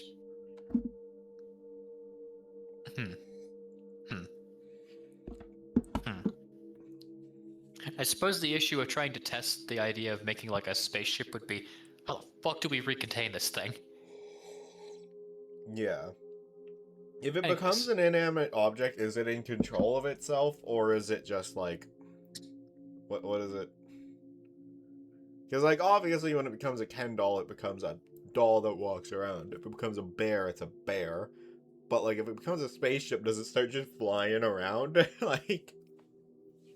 Probably. Anyways, it is currently inhabiting a princess doll of the redacted line. Addendum. Interview 137-1. Interviewed SCP-137. Interviewer Dr. Redacted. Forward. Interview took place to determine what SCP-137 is and why and how it possesses toys. Who wants to take the doctor? This is short. I'll take it. Okay. No, wait, can I take the SCP? Yeah, sure. Alright, cool. Begin log. Good day. Hello, I'm Princess Blossom. Are you my prince? No. Now, can you please tell me what you are? I'm a princess, and I'm the prettiest princess in the whole world. Where did you come from? I live in a castle. Are you my prince? Further questioning yielded similar results. Bitch does not know the rules of improv. First rule of improv, always say no. You're on your own, fucker. You haven't ended the log. And fuck yourself. End log. I'm gonna kill you. I'm gonna kill you with hammers. I'm going to turn that thing back into a bear and throw it in your room. But no, you're like, oh, I was like, yeah, sure, I can take the doctor. And then in my head, immediately see it's Princess Blossom. And I was like, oh, fuck, I really want to be Princess Blossom. Are you? No. As funny as it would have been to have you be Princess Blossom. I probably wasn't going to like actually try and put a voice on it. Oh, this one's pretty short too. Yeah. Do you want to take us? Sure. Okay, because both of these are like not that long. Can't a man grow front in peace? I just.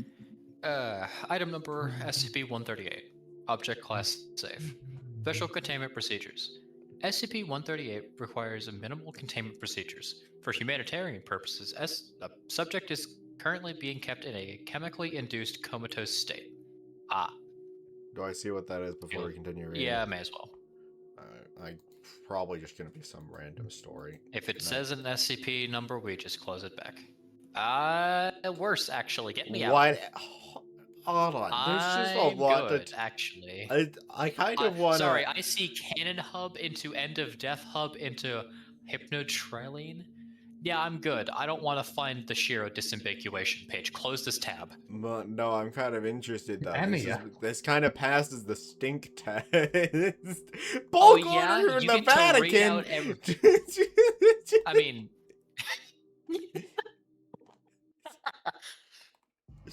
Get us a fuck ton of holy water now. Hold on, just for clarification. yeah, just for... That's an ad. Nope. That's a tree. That's an ad. That's a tree. Yeah, okay, cool. Just so that we know none of them are actually relevant, you can just keep reading. Okay. Description. SCP-138 is a human male, suspected to be in excess of 4,000 years old. Subject is approximately 1.5 meters in height, emaciated, and wizened. SCP-138's precise origins are unknown. Subject was discovered in 2006 in an Egyptian tomb located near Tutankhamun's tomb, unearthed in 1922, sealed inside a sarcophagus. There was a lot of commas there. When a living being was discovered in the tomb, the Foundation was alerted by one of our sleeper agents assigned to the International Archaeological Association. Subject was immediately moved to Sector 37 for investigation by the lead research science team there. Physiologically, SCP-138 should clinically be dead. Muscles and internal organs are in a severe state of atrophy, and although the subject's electromagnetic field is stable, his nervous system is also severely debilitated. Subject also exhibits evidence of a large number of fatal wounds, some possibly accidental, some blatantly deliberate, whether inflicted by the subject himself or by others. There is no obvious scientific explanation for his continued living state. Although other SCPs have exhibited accelerated regenerative properties allowing them to resist death, SCP-138 has no such abilities. His body does not regenerate damage, but simply continues to function despite lethal injuries. This stretches to wounding blows, although anything that would completely destroy the body proves ineffective. Subject speaks exclusively in a dialect of ancient Egyptian. Communication using a civilian translator has revealed very little about the subject's past, though it would appear that he was buried in the tomb for an unknown religious purpose. Due to his severely injured state, SCP-138 is in a constant state of agony and has on numerous occasions insistently requested humanitarian euthanasia. No successful method of termination has yet been found, despite varied attempts, both official and unsanctioned. Attached is a comprehensive list of the subject's injuries. Here looks if you would. Document 138-27. Injuries sustained by subject SCP-138. Ancient injuries. Slit throat. 17 separate wounds to the torso. 9 sword wounds, 6 spear wounds, and 2 wounds caused by unknown puncturing weapons, possibly a metal or wooden spike. God, okay. He got fucking jumped in ancient Egypt. Sanctioned euthanasia attempts. Severe nausea due to intravenous arsenic poisoning. 3rd-degree burns to 100% of the subject's body. Note that SCP-138 survived a full 20 minutes in an industrial incinerator. Jesus Christ. Severe internal and nervous system damage from electrocution attempt. Unofficial euthanasia attempts by non-research personnel. Tracheal trauma due to extended strangulation. Who the fuck sat there and just like held both hands and clamped on his throat? What's wrong with you? Mm-hmm. Especially when he At least the survived 20 minutes in a fucking incinerator. I don't not think known that's for gonna being a work. breathable environment. At least the other guy was succinct. 2 gunshot wounds to the head that causing severe cranial trauma. Okay, cool. They hurt the old man. Kill me! Kill me! No! Alright, fuck you. You're reading this. Alright, cool. It's not a very Whatever long the hell one, this is. but what is this? No, what actually is this? Hold on a moment. I'm confused. I'm gonna turn off the stream real quick while I open these, just to make sure there's not like some random thing that pops up that's gonna like get me banned. Alright, this just seems like a very weirdly formatted SCP article. So we're gonna just abridge it as we go. You know what, I should close these and reopen them like when it's actually time. Credentials accepted. Time since last login, 5,540 days. Finding results for Lucian Sachs, 0 results. Finding results for Site-97, 0 results. Finding results for SCP-139, 3 results. Item number SCP-139, Class Eparch. Eparch? Disruption Class Dark. Special Containment Procedures. Containment suspended. Description.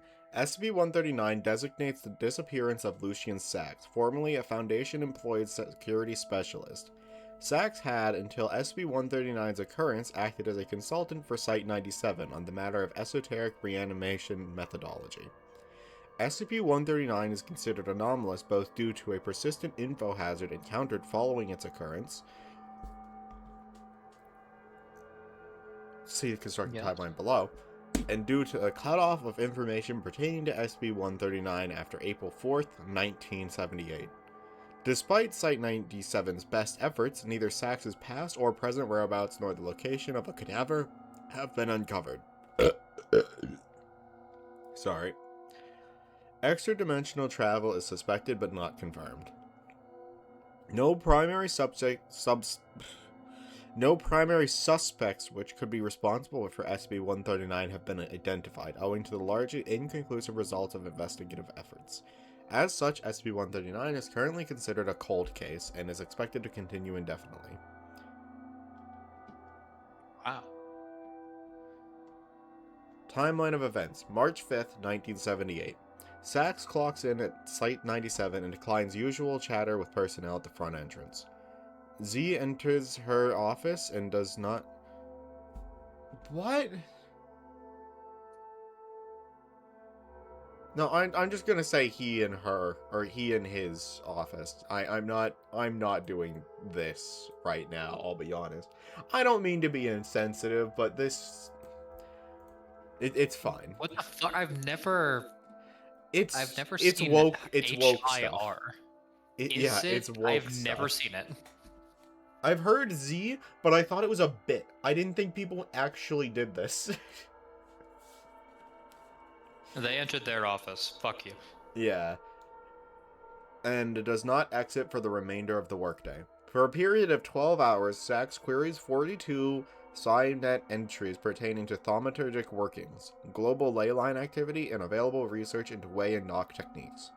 This idle activity contradicts his otherwise exemplary productivity record and raises concern among Site-97 staff. Sensor agents are dispatched appropriately. No further abnormalities occur until Sachs has punched out and arrived at his residence in suburban Albany. By 10:45, he evacuates... This makes it so much harder to fucking read, because these are not actually things in the English lexicon. I It's feel like we so- should have known something was off by how the page was formatted. I actually genuinely didn't notice that. I just noticed that they shifted the fucking I just don't colors. understand why they're fucking pushing it into, like, SCP at this point. It's so hard to read, because this doesn't even look like English. It just does not. Vacates her. Okay, yeah. He vacates his residence, presumably on foot to avoid detection and exit the city limits. March 6th. A paper trail of bus and train tickets suggests that Sachs traveled approximately 2,000 kilometers to Topeka, Kansas, arriving at 12:15 p.m. Of note, interviewed civilians occasionally describe him as that traitor when recounting his 18-hour period. Despite this, no sensitive data leakage pertaining to his employment at Site 97 was discovered. March 7th, April 4th. After Topeka, the paper trail terminates, and reports of Sachs' location during the following month became increasingly irregular. A car he was believed to have rented is cited in Salt Lake City, Utah, and Lubbock, Texas on March 10th and March 15th, respectively. Although the windshield and rightmost tail light shattered between the two cities, he is last documented in Tucson, Arizona, after residential police implicate him in him and his are the same thing in this. In this fucking made-up language. God. Implicate him in a resist and flee incident on suspicion of bankruptcy. I want to clarify, I don't want to come across as, like, insensitive or anything, but I believe It there's makes a it point really where you fucking gotta, hard like, to read. you've gotta, like, just realize that, like, sit with one of the things that already exist. You can't just make up your own crap all the time and expect everyone to go along with it. It's unreasonable. You be who you want to be, but don't expect, like, the same from other people, okay? Don't expect people to change for you to be you. Not to put it a little bit more respectfully, because I get what Helix is trying to say, but that might come off weird. Don't expect people to intrinsically know this kind of shit. Yeah. It's so hard to read. And a resist and flee incident on suspicion of vagrancy. This police report was filed on April 3rd at 3:48 a.m. and is considered the last documented sighting of Lucian Sachs by the public. On April 4th, censor agents embedded within the Tucson USPS removed the following letter from the mail pool. To the ones I'm running from, I hate you. I hate what you've done and what you're doing to me. And what I think you did to the others who ran. I hate how I find these lenses in the eyes of painting strange and fingerprints. I think I read that wrong. I'm gonna try again. I hate how I'd find lenses in the eyes of paintings and strange fingerprints on my belongings. I'm curious by trade, but you've really got me beat. I'm not the first to run, but I might be the first to break free. I'm going someplace without cameras or fingerprints, someplace you can't follow. It was fun while it lasted, but you lost this one. And soon I'll be back and you're going to lose more. The hand's always been welcoming to people like me. Always. Is this the serpent's? Anyways. Yeah, it's serpent's hand. Okay. Alright, cool. Get me out of here. I want to leave this fantasy land. Footnotes. See the constructed timeline below. These are just the things. Those are the regular footnotes. Addendum PDF. Ah, fuck. Addendum 139-1. SCP-139 officially concluded on April 27, 1993, when a minor structural failure revealed a small air pocket within Site 97's concrete foundation. Although this led to a temporary lockdown due to the destruction of Site 97's courtyard, integrity was eventually restored. Models of the air pocket prior to the structural failure indicate it resembled a prostrate human body fitting Lucian Sachs' heightened build. After the initial excavation, the following personal effects were discovered. The necrotic flesh of a heavily decayed human cadaver and several human bones, most pulverized by the aforementioned structural failure. A foundation keycard for a Site 97 security specialist, ID number scratched out, suggesting deep shame.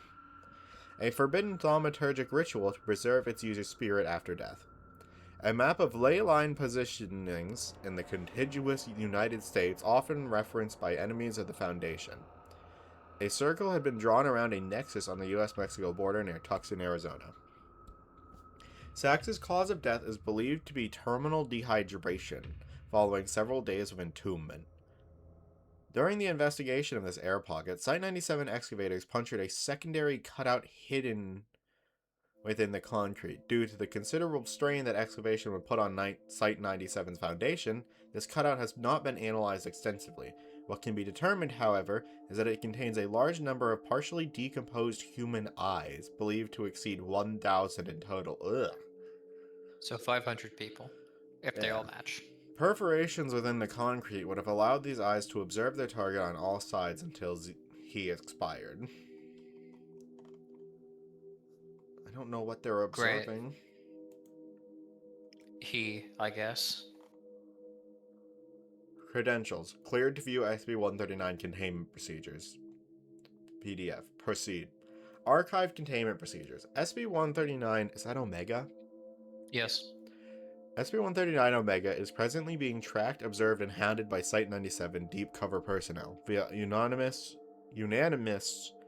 The Tucson Leyline Bridge has been rerouted to Site-97's foundation for the interim. Update. Greater containment effectuated. Protocol All Eyes on Lucian rescinded. Project Loose Ends in progress. Site-97's full capabilities have been directed towards the neutralization of SCP-139 Omega, who remains at large post-mortem via knowledge it is stolen from SCP-97. Following a breach of its containment area beneath Site-97, see SCP-139 addendum.pdf, SCP-139 Omega has demonstrated robust mobility and incorporality, rendering it difficult to track and recontain. Fortunately, it has a habit of sticking its nose in places it does not belong. Logout. Logout failed. Logout failure. Ethics Committee review of SCP-139 Omega's containment procedures have generated unanimous approval. Overwatch Command is in agreement. SCP-139 Omega's crimes are many and unforgivable. Site-97 took SCP-139 Omega in. They provide it with safety, community, and purpose, and it has shunned all of those. This is why on the other side of that way, it found nothing but concrete damnation in the all-seeing eye. Logout.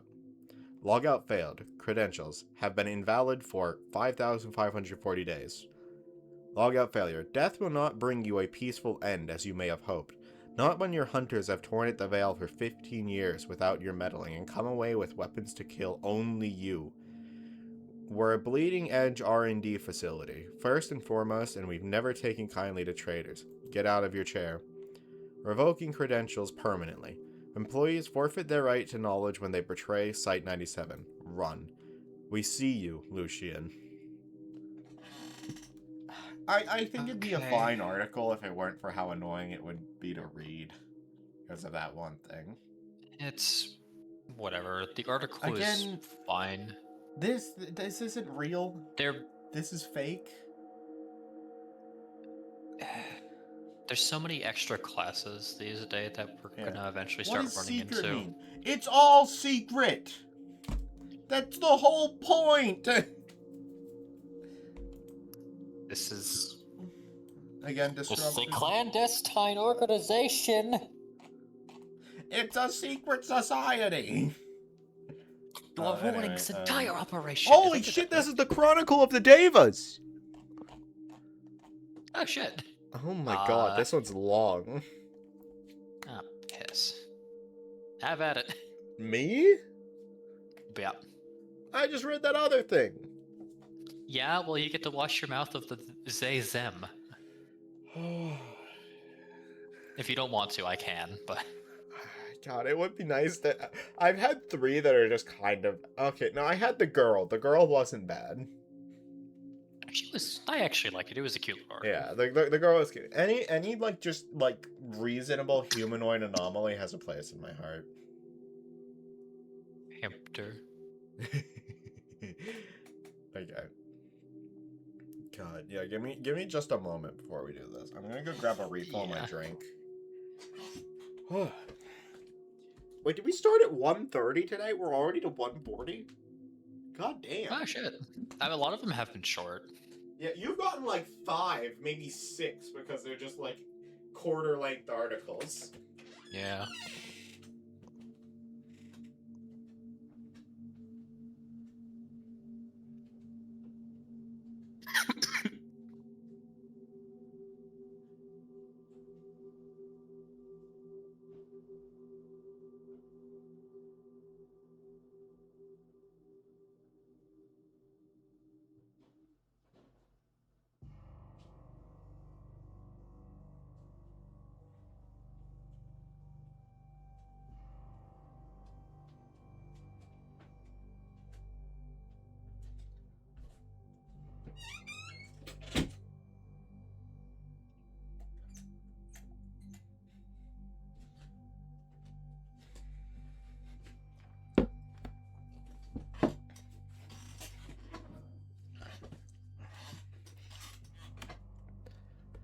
Alright. I just looked in the upper left and saw fucking what animals can you milk again. Ugh. Alright, the Chronicle of Devas. Item number SB-140. Object class Keter. Special containment procedures. SB-140 must never be brought closer than 15 meters to any source of standard ink, human blood, or other fluids suitable for writing. Any contamination by blood or ink must be reported immediately. Any remaining copies of SCP-140 created during the initial printing must be found and destroyed as soon as possible. Only SCP-140 is to be preserved for purposes of study, early warning, and cataloging and recording possible SCPs derived from its subject matter. SCP-140 is contained at Site-76 in a sealed vault, containing a single desk. At this time, no research is to be carried out upon the original SCP-140. Researchers are to read from prepared copies not bearing the signature of its author, which lack its properties. In the event of approved research, SCP-140 may not be removed from the vault and readers may not be in contact with it for longer than 9 hours. Access requires written approval from the head researcher for the explicit purposes of testing. An armed guard stationed outside the vault will meet any attempted theft with deadly force. This is honestly real. I know what this thing is. These are really lax security measures for what this thing is. I unfortunately was not familiar with this before we started this endeavor, but I know it's a big deal. It's a massive deal. Also, there's like a short ad break, so I'm giving it a second. Yeah. I swear the seconds on my ad break timer tick down faster than seconds of ads do. Like, it's like a short second versus a long second, if you know what I mean. Yeah. Alright. I won't say anything right now, but we'll revisit this like after I'm finished reading.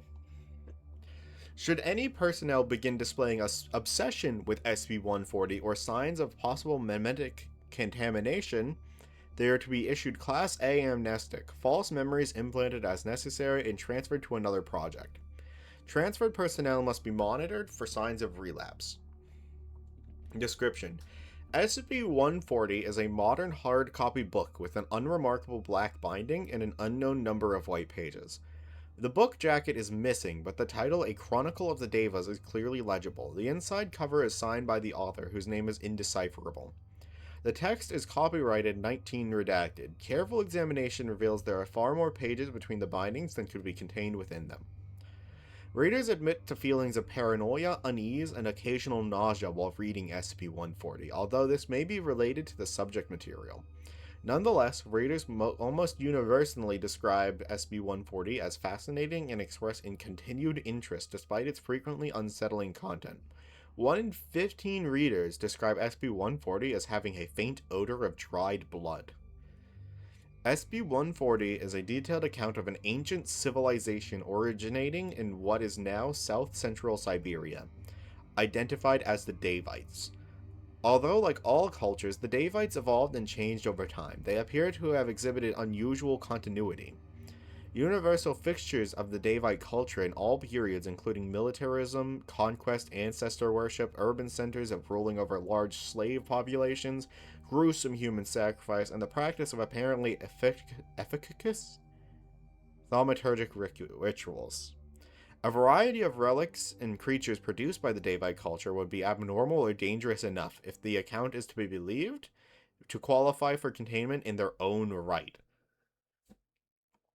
If SCP-140 comes into contact with any fluid suitable for writing, including human blood, the account of the Davite civilization's history expands. Human blood appears the most potent of possible writing substances, but in any case, the amount of new material does not correspond proportionally to the fluids introduced.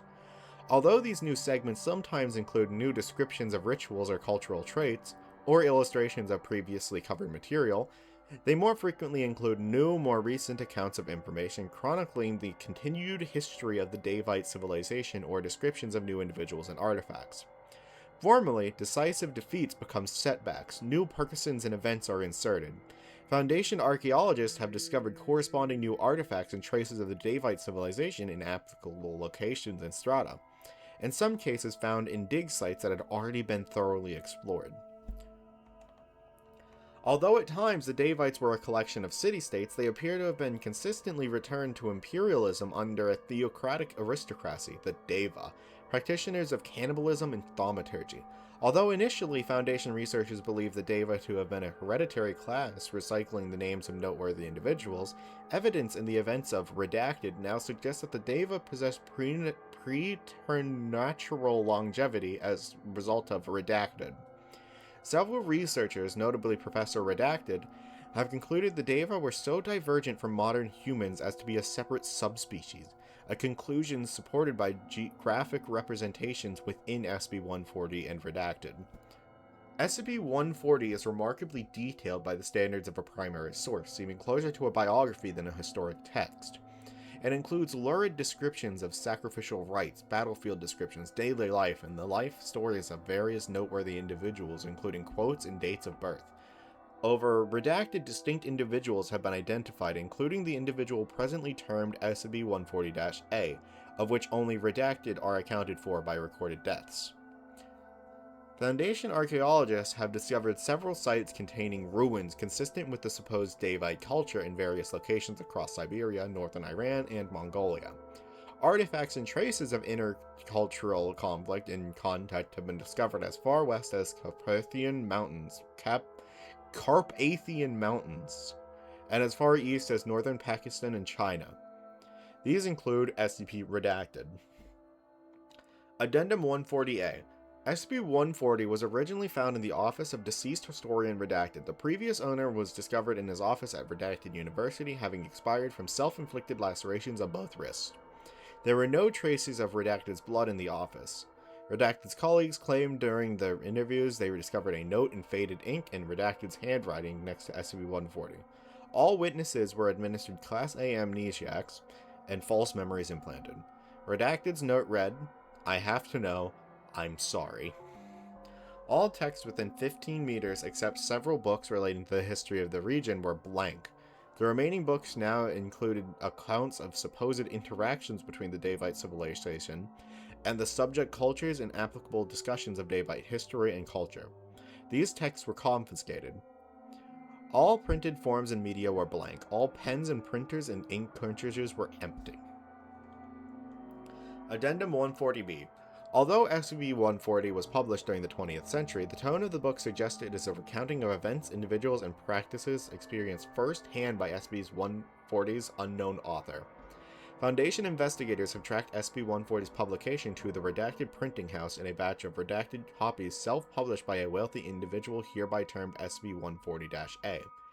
SCP-140-A's signature on the contract matches the strange signature inside SCP-140. More than 4 redacted copies of the were produced in this batch were apparently leached of all ink by the remaining copies. To date, Foundation agents have recovered and destroyed redacted of the remainder, but between redacted and redacted remain at large. 2 expansion events have been reported during periods when SCP-140 had never been exposed to fluids of any sort or removed from its vault. An investigation and manhunt for the author of SCP-140 is ongoing. In the event of contact, agents are advised to redacted. Addendum 140-C. Through study of SCP-140 and other contained objects related to the Davite civilization, Foundation researchers have concluded that, transposed to the modern era, the resurgence of a hostile Davite civilization in history more recent than 1 CE would constitute a grave and even possibly retroactive threat to the Foundation and modern civilization as we know it. Even best-case projections of Daevite resurgence in the modern day suggest a CK-class restructuring of modern society and a worldwide conflict, where they projected death toll of at least redacted and an end to the Foundation's secrecy. Addendum 140D. Redacted's journal, found on his home PC and redacted, indicates that upon his initial reading of SCP-140, it ended with the almost utter destruction of the Daevite civilization and the genocide of all known Deva in 2 redacted BCE by the forces of Chinese General Qin Kai. As a result of subsequent containment breaches, including those detailed in the journal, copious quantities of new material have been added, describing survivors regrouping and migrating to another region of central Siberia, rebuilding their empire steadily, and continuing to advance culturally and technologically. At present, the empire is described as having finally been crushed by Genghis Khan during the early period of his conquest, though the fates of any important persons in several cities remain ambiguous. God bless. Foundation archaeologists will be dispatched to Expunge for investigation and research. Addendum 140E. After the incident on Redacted at Data Expunge, dig site resulting in over redacted casualties, all Foundation archaeologists' excavation sites of suspected Daevite artifacts or ruins are to be accompanied by a fully armed security team. SCP-140-1 has been neutralized. SCP-140-2 remains at large. All other anomalous contacts and artifacts were destroyed when the dig site was struck by a cruise missile. Agent Redacted received a commendation and was treated for post-traumatic stress disorder. Dr. Redacted received a posthumous commendation for courage. An investigation into possible involvement of 140-A or their agents in the events of SCP Redacted is going on.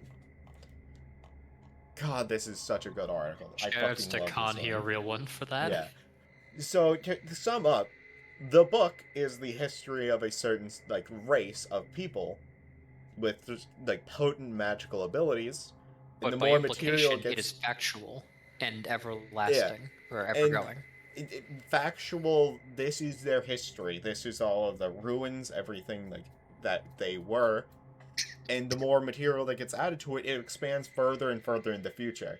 So the theory is, if it expands enough, they will just come back into modern day. The fact that it got to the point of Genghis Khan is terrifying. Yeah. That's why I'm like, you have one guard outside of this? One person gets in there with enough blood, and next thing you know, you could have a C-class end of the world scenario. Have they considered burning this bitch? I don't think they want to burn. I know it's not their job, but yeah, they have it because they want some way to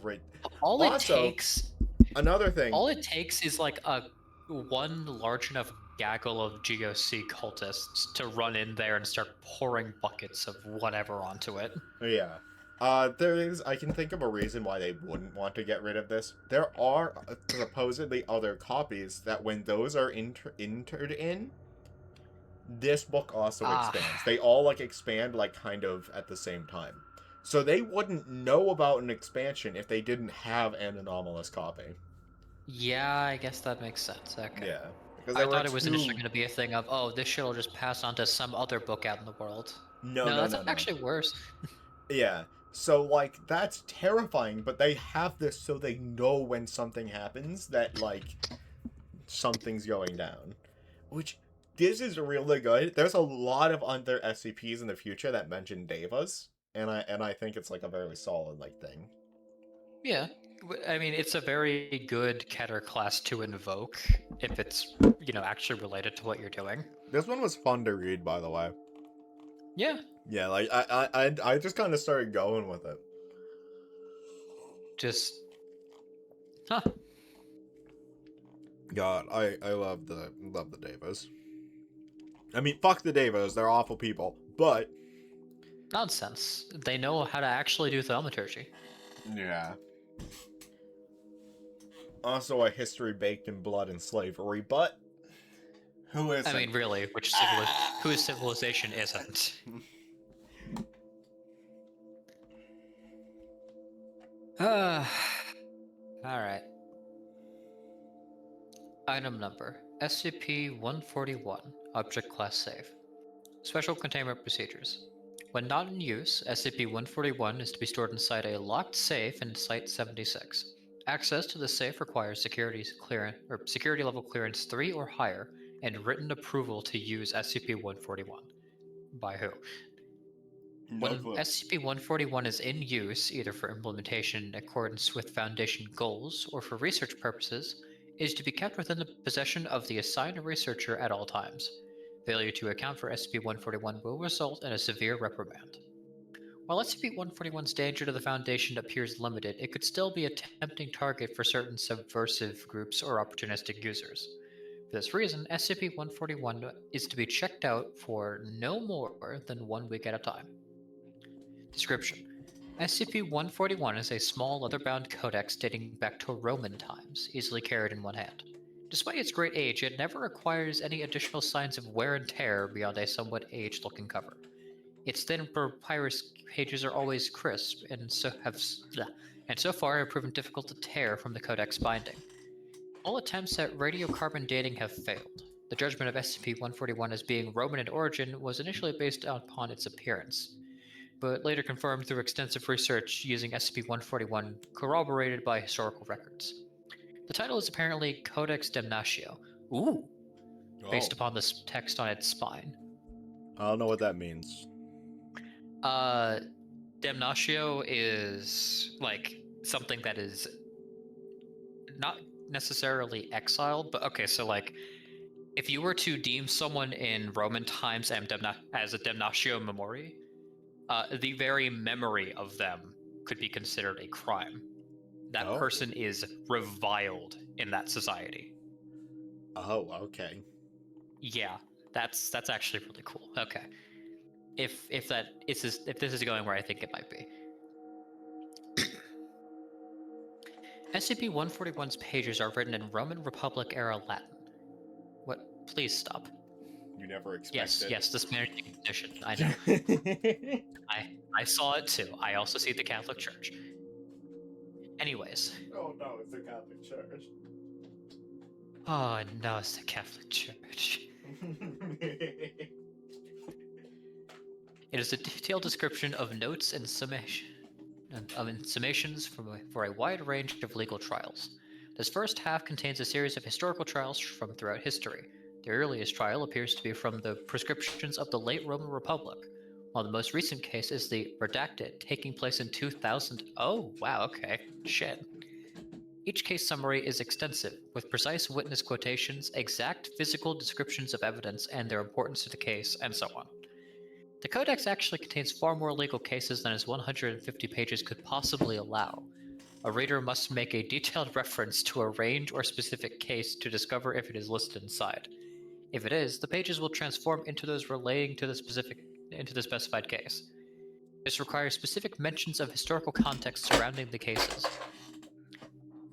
Research with SCP-141 conducted by Professor Redacted reveals SCP-141 has apparently been employed in, among other important periods, a wide variety of Roman prescriptions, heretical trials of the Catholic Church, including the conviction of Redacted, the Spanish Inquisition, the witch hunts of the 17th century, and the Red Scare of the mid-20th century. Oh god.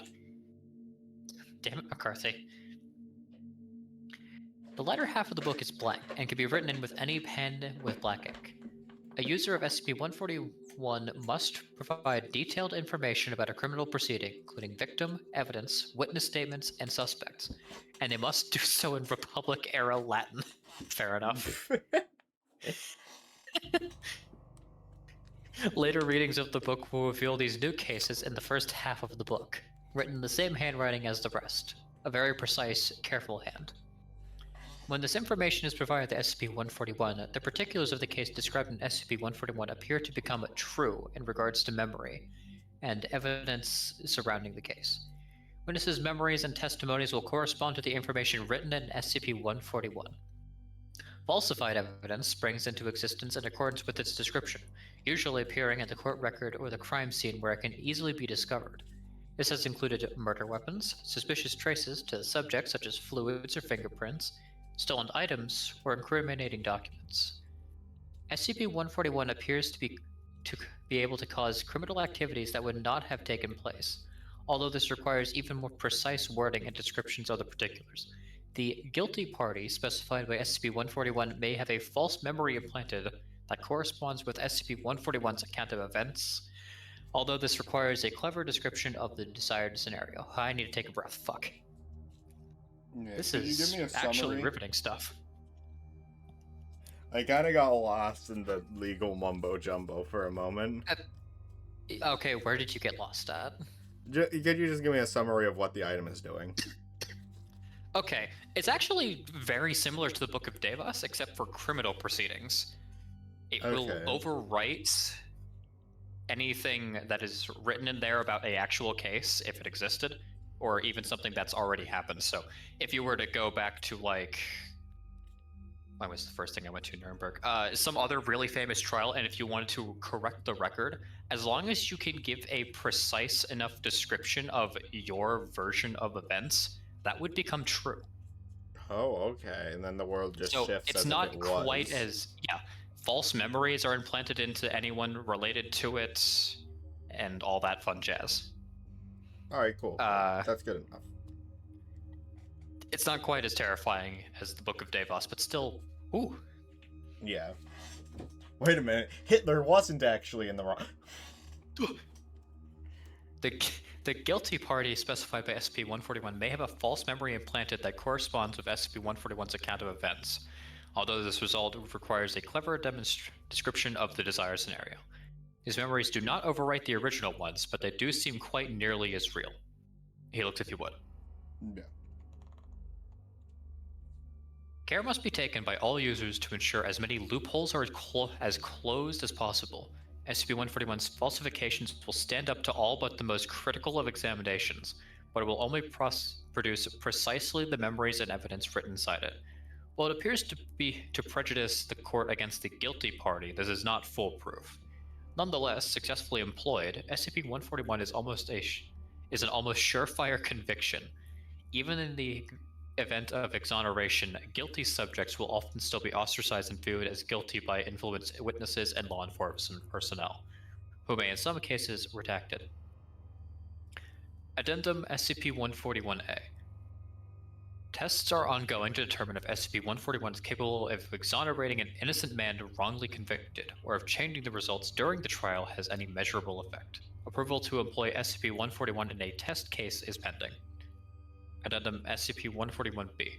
Following redacted, all test cases involving Foundation disciplinary hearings or implicating members of the Foundation other than D-Class personnel without signed waivers from the guilty subject are hereby forbidden by O5 redacted. Violation of this new security protocol will be dealt with harshly.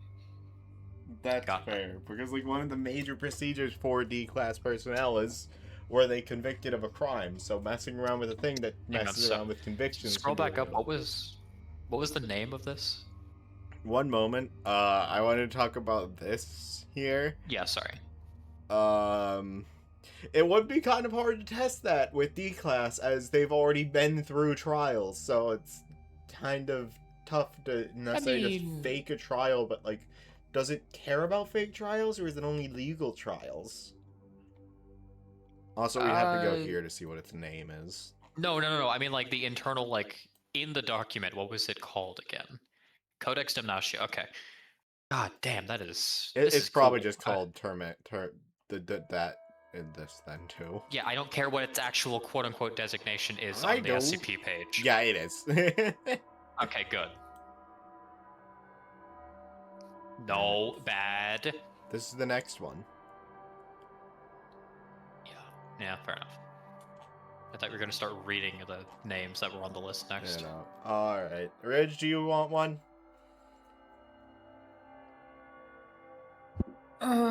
Give me a sec. Let me see here. I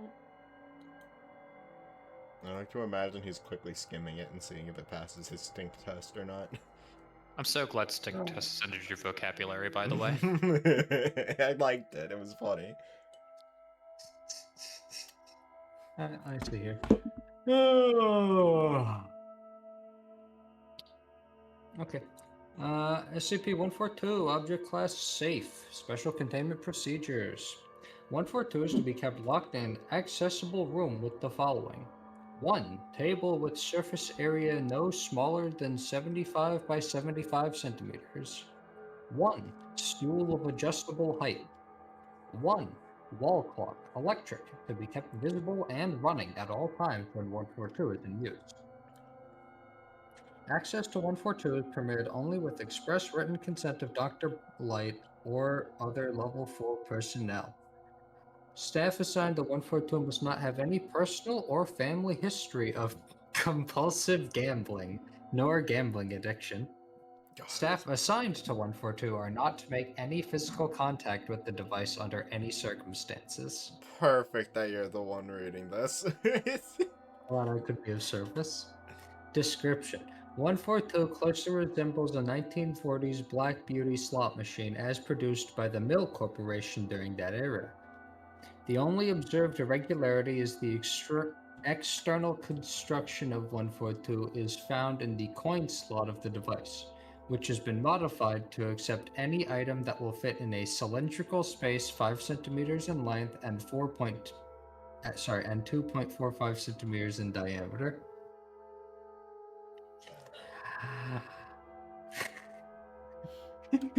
I got stuck in the M&M's tube.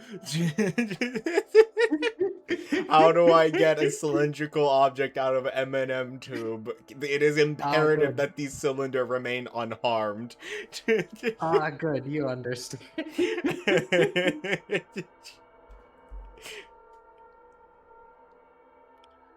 Okay. When any object of appropriate size, hereafter referred to as the bat, is dropped into the input chute of SCP-142, the device may be operated as is customary for a slot machine of this model. Should the tumblers come to rest in a losing configuration, the bet is lost and cannot be recovered.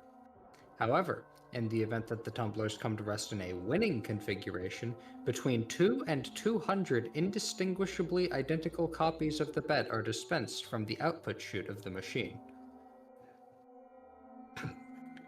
In the event that the bet consists of multiple objects, the output of the device, if any, consists of a random assortment of duplicates of the wagered items.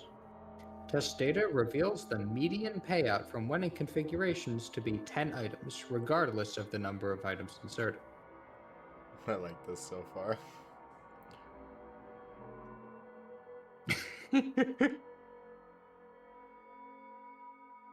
Human subjects allowed to interact with 142 are affected by the object in 3 unique stages. Stage 1 begins immediately upon direct or indirect physical contact with the lever of the device. Subjects demonstrate mild giddiness and demonstrate a greatly diminished sense of the passage of time. If the subject has not exhausted the supply of betting material after 28 to 34 minutes of play, he or she will gradually enter the next stage. Subjects at stage 2 appear compelled to bet larger and larger quantities of provided betting items, 5 to 20% of the remaining material, until supplies are exhausted. Subjects also express the delusion that they are winning more frequently as a result of their altered betting strategy. In spite of this belief, the frequency of payout seems to be somewhat reduced at this stage. Stage 3 begins once all of the subject's betting material is lost, typically 10 to 12 minutes following the onset of Stage 2, if no additional betting material is provided to the subject by a third party. Subjects at this stage express a strong aversion to 142 and will not continue to operate the device unless compelled with physical force. Subjects also express a moderate aversion to any action which would cause an object to pass through a hole, and express a strong irrational fear that they will waste or lose something should they engage in the offending activities. Specific examples vary by subject, but include passing through doorways, placing objects into cabinets, bags, or any other storage medium, use of sinks, showers, or other plumbing features with drains, removing and or putting on clothing, sexual intercourse, and, most commonly, eating. Roughly 62% of subjects that reach Stage 3 will expire due to starvation or malnutrition unless actively compelled to eat or provided nutrients through other means. Any subject restrained or otherwise removed from interaction with 142 during Stage 1 will recover in full within 1 hour. However, Stage 2 subjects separating from the device will enter Stage 3, and the effects of Stage 3 have proven permanent in all cases. Subjects in Stage 3 should be terminated at the conclusion of each experiment. Wow. Yikes. 142 was recovered in an unknown date from an abandoned antique dealership in Ohio, following a tip from blank. Records from that area indicate that the shop owner died of starvation roughly 5 years prior to retrieval of the device. Wonder how. No idea. Weird. In this day and age, dying of starvation? Addendum 142-1 on blank. In the course of an approved experiment, 142 was temporarily disassembled and each piece cataloged. The construction of 142 proved unsurprising for a slot machine of this make and model, with 2 exceptions. Component 142-0046, the lever of the device, was found to contain several unexpected alloys, including data expunged. Contact with the lever has no effect when it is not connected to the rest of the apparatus. Additionally, as mentioned previously, the coin slot of the device is extensively modified to accept objects larger than coins. The most notable element of the custom chute is component 142-524, a small chamber composed of thin pewter plates. 142-524 appears to serve as both the holding mechanism for betting material and the dispenser for payouts. The means of interaction between this component and the rest of 142 is unclear. However, due to the highly fragile construction of component 142-524 and its presumed relationship to the device's duplication properties, further examination is prohibited without O5 consent. Addendum 142-2. With the permission of an O5 personnel may now submit appropriate materials to be used with 142 for potential multiplication. Requests should be submitted in writing to Dr. Light. Yeah, sure. Like, duplicate the pills that cure whatever or not. Like, if it's worth the risk. You must recover all the energy immediately, Mega Man. I love gambling. Also, I'm back. What the hell was this? It's gambling. Yeah? Slot machine that whatever you put in becomes a bet and it will produce that if you win. Just perfect it. duplicates of it. But it's also gambling addiction. And the more you play it, you find it hard to stop, but when you finally run out of betting material, they become incapable. Do you like gambling with your life? Incapable of putting anything into any other object, including going through doors, having sex, eating. No! Taking a No! shit? Yeah. Well, it's not impossible, but they just won't do it unless, like, forced to. Damn it! What's worse than no sex? No eating! Not being able to piss? Why are you here, Lauren? No. Oh, fine. I would rather die of no sex than a Do you want piss to read death, this I'm just article, saying. Lauren? That's true. You want to read this I article? can't read. Raccoon. This is true. Lauren, I have terrible news What? about Vintage Story. Oh no. A raccoon got into my beehive pen. Okay, wait, that sounds good. No. Not for the raccoon. You did not! It destroyed 2 of my hives, Lauren. There's a humane way of capturing and releasing them. It doesn't work on raccoons, He's Lauren. a tried and convicted war You criminal. didn't try hard enough. I looked at I literally looked at the list of what is trappable earlier in the day for sheep purposes. I'm bombing your house. Get in line. I do have some other stuff to show you when I am able to get on, though. Yeah. Alright, I'll read this one since women can't read. Yeah. Alright. Also, has there been any echoing from my mic? Because I'm looking at, like, OBS, and it looks like there is, but I can't tell if it's actually coming through or not. There is some, but it's honestly not that bad. I think it's just an issue of not having soundproofing. Yeah. Do you think if I Should be just, like, fine. hung some blankets up on my wall, That would help.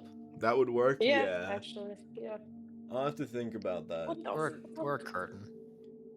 What is Yeah. in this? Alright. Irish Item number mushrooms. SCP-143. Object Class Euclid. Special Containment Procedures. SCP-143 is contained in the valley adjacent to Bioresearch Area 12, an area over 2 kilometers squared. Area surrounding SCP-143 for up to 20 kilometers, and all lines of sight from the surrounding hilltops are to be denied public access. SCP-143 is to be watered twice every day on a regular basis via a large sprinkler system, unless already watered by local precipitation. Personnel are not allowed to enter the enclosure without Level 4 administrative clearance, and are advised to not touch any of SCP-143, nor stand beneath them unless wearing proper protective gear. It is important that no one be within the containment area when SCP-143 begins to shed. However, after the shedding has concluded, the collection of the fallen petals for testing purposes has been authorized by the project director. See 143 testing log. Do I do this? I'll do that after we find out what it is, because it's the testing log. Description. SCP-143 is a plantation of 300 specimens of a unique type of tree. The trees are similar in appearance to Prunus ex-Yudoensis, Sakura trees, or cherry blossoms. They bear no fruit, and the only known way of reproduction is by careful own-root propagation using cut saplings from an older sample. The petals are a light pinkish color, slightly translucent, and with a texture of smooth glass. Care must be taken when handling the petals, as their edges are razor sharp and can easily slice through flesh if mishandled. The wood and bark are a light grayish color with a texture expected of wood, although the grain is very smooth to the touch. However, the petals and wood of these trees are much harder than most natural or man-made substances, reaching up to 5,000 HB on the Brunel scale, when withstanding temperatures of up to 1,800 degrees Celsius. The weight-to-strength ratio surpasses even that of titanium, being some 15% lighter than aluminum. Despite this hardness, the wood and petals are quite supple and are as pliable as most woods are. Both are notoriously difficult to work due to their properties, but under high temperatures upwards of 1,500 degrees Celsius, separate pieces are capable of being fused together. They make excellent armor, shielding, and weapons. Due to the slow growth of the plants, the material is slow to harvest, although the petals are shed regularly enough, falling from the trees twice every year. Addendum 143-1. The trees were grown on-site from saplings obtained from parent plants located in Nara Prefecture, Japan in 1905. The parent trees were owned by a family of traditionalist swordsmiths claiming to be descended from a legendary swordmaker named Amakuni.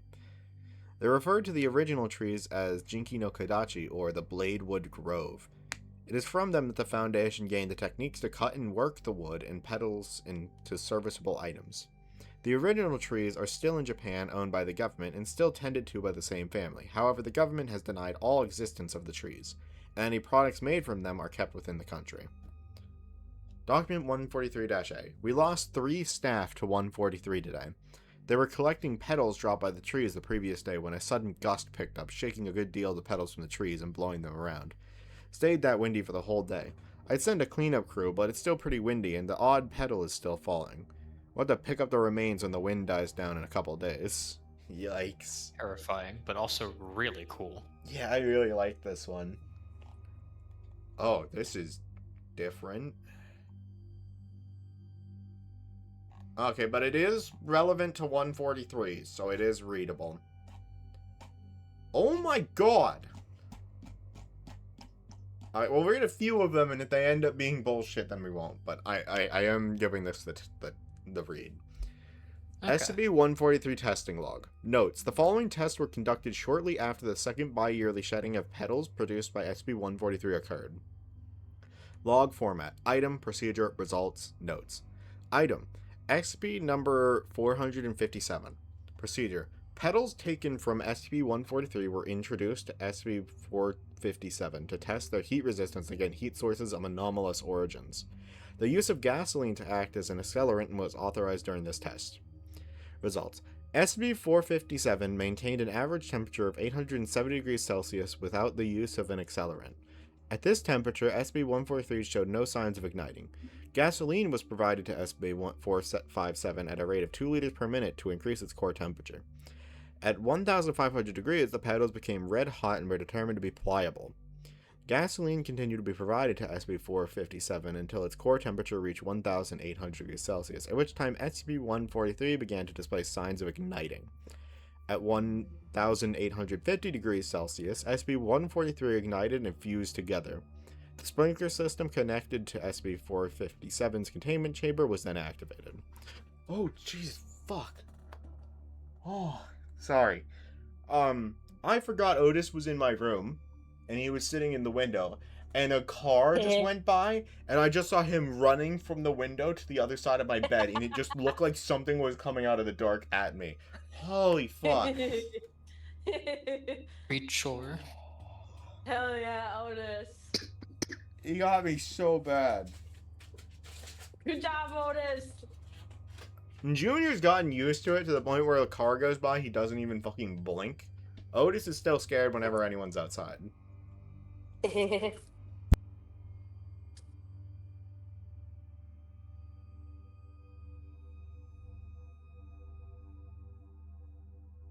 Yeah. Yeah. Where are the mushrooms in this? I thought there were mushrooms I was gonna have to pick out.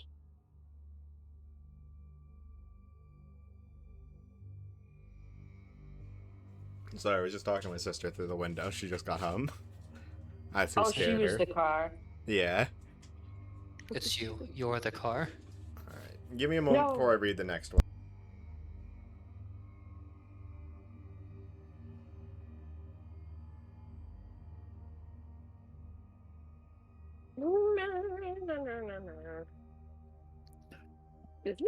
Is this lo mein or chow mein? It's lo mein. Okay.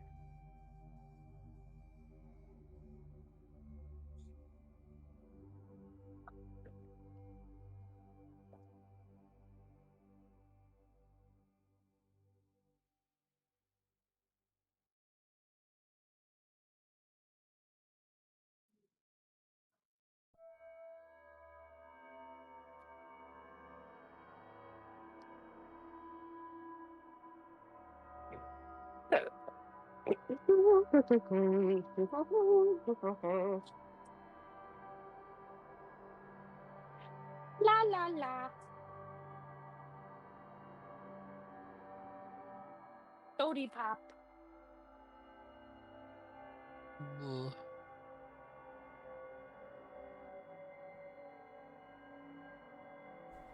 Where's streamer Otis. go? I'm back. Sorry. He said he'd be right back. Yeah, I was letting Otis out of my room because my sister wanted him back. Give her a cat back.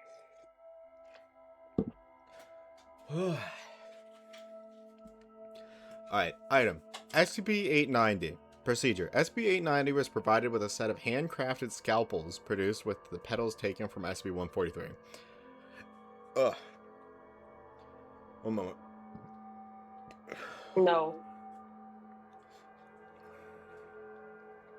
SCP-890 was then instructed to operate on an HP brand copy machine that had short-circuited the week prior. An identical machine with a similar electrical problem was also given to SCP-890 along with a set of standard scalpels. SCP-890 was instructed to perform 2 separate operations using a different set of tools and provide feedback on the differences of the procedures. Oh my god, this is long. Yeah. Oh. His brain isn't locked Alright. in. SCP-143-SP-890 initial testing. Item being used. 1 HP PageRide Pro 477 copy machine. Internal parts needing to be repaired. Wiring and circuit board.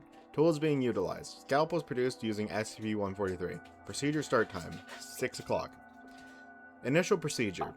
SCP-890 began the procedure by making a 7-meter incision into the back panel of the copy machine. After exposing the wires and circuit board, SCP-890 quickly identified the faulty wires and began to extract them. After disconnecting the wires from the circuit board, SCP-890 removed the circuit board by making 4 small incisions on the sides of the object. Once removed, SCP-890 replaced the circuit board with a new one and proceeded to remove the defective wires by slicing them with the scalpels provided with SCP-143. With the scalpels produced by SCP-143, my bad. SCP-890 effectively rewired the circuit board and proceeded to place the portion of the back panel of the copy machine back into place before stitching the area closed, ending the procedure. Results. The procedure lasted 35 minutes before concluding. After 3 hours, the copy machine used in this experiment was deemed fully operational. Item being used. 1 HP PageWide Pro 477 copy machine. Internal parts need to be repaired. Wiring a circuit board. Tools being utilized. Scalpels taken from the medical wing of Site-17, produced by Redacted Morton Ltd. Procedure start time, 11:30. Initial procedure. SCP-890 began the procedure by making a series of incisions along the back panel of the secondary copy machine. As SCP-890 began to lift the severed portion of the machine, additional cuts were necessary in order to completely separate the piece from the main body. Once removed, SCP-890 studied the interior of the copy machine for several moments before removing another section of paneling from the interior, at which time SCP-890 identified the faulty wiring of the copy machine and began to use the standard set of scalpels to remove the wires. Several cuts were needed to completely sever the wires from the main circuit board. When the wires were disposed of, SCP-890 proceeded to remove the circuit board with a series of 9 large incisions made not only the circuit board itself, but the surrounding area that was connected to the circuit board. After removal, SCP-890 replaced the circuit board and wires without further hindrance, and successfully replaced the back panel, ending the procedure. Results. The procedure lasted 3 hours and 6 minutes before concluding. After an additional 18 hours, the copy machine used in this experiment was deemed fully operational. Notes. Any further testing completed with SCP-890 is to be documented extensively, and the objects involved in the testing process are to be monitored until such a time that they are deemed fully functional. Access statement made by SCP-890. The first surgery went swimmingly. I was able to perform the surgery quickly, and I've significantly increased the lifespan of my patient. The recovery went marvelously, and they were able to bounce back from the surgery almost immediately. The second patient was a bit more challenging. While their injury was the same as my previous patient, it took several passes in order for me to locate, identify, and replace the source of the injury. It was also significantly harder to replace the injured organ during the second surgery. During the previous operation, the arteries cut like butter under the blade, but during the second, I had to make numerous incisions that would have otherwise been unnecessary. I suspect an extended recovery time for that patient will be necessary. Notes. SCP-890 has been given permission to utilize the scalpels produced using SCP-143 in all future procedures that may occur. Production of other medical tools crafted using SCP-143 for use within the Foundation is currently pending approval after clinical testing is conducted. That's cute. I like that. I like how we're getting like a bit of insight into some other like SCPs from this. Yeah. Like, we're not getting like the full document, everything about them, but like we know this is like some weird guy or robot that just performs on other mechanical objects. And I like that. SCP-1006. Procedure. A small portion of the SCP-1006 colony was taken back to SCP-143. Researchers established contact with the leader of SCP-1006's colony in order to inform it of the test and to prevent further discourse with the SCP-1006 colony and Foundation personnel. Results. The colony of SCP-1006 took up residence in the largest branch of SCP-143 and quickly established a network of webs reaching the outermost portion of the branch. The established web was infused with petals taken from SCP-143, and as a result, the overall structure of the network proved to be much sturdier than previous webs made by SCP-106, and required less repairs.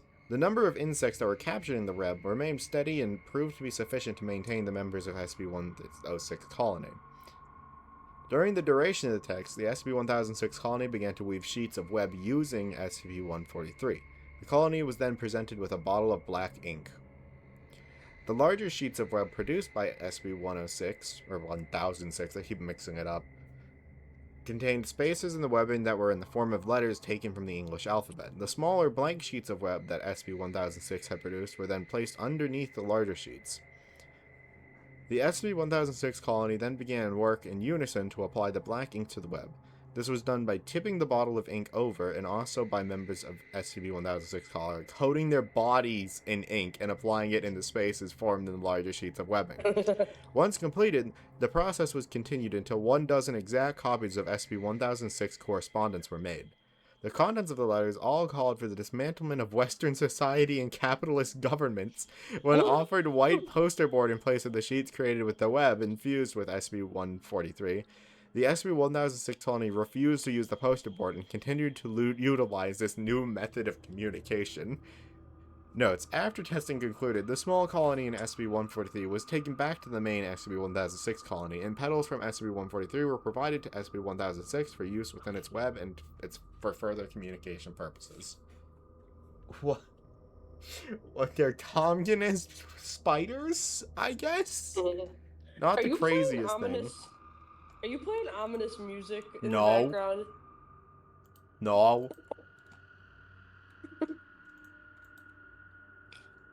It's just the sounds this website makes. Yeah, this is Okay. just constantly playing when you're on the SCP wiki. That'd be Okay, awful. this is next. Item number SB-1030. Procedure. Petals taken from SB-143 were integrated into SB-1030 in order to determine how long it would take for the petals to corrode. Results.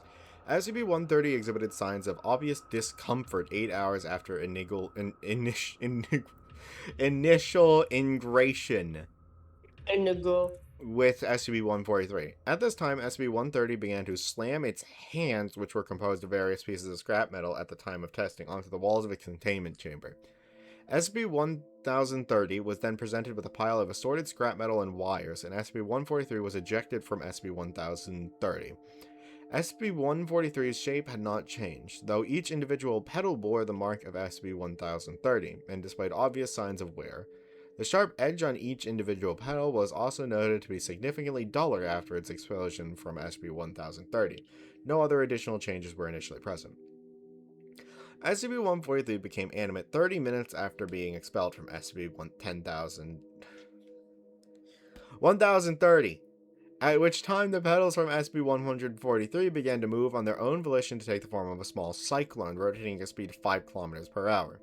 SCP-1030 exhibited no interest in SCP-143, and personnel were able to successfully remove SCP-143 from the containment chamber.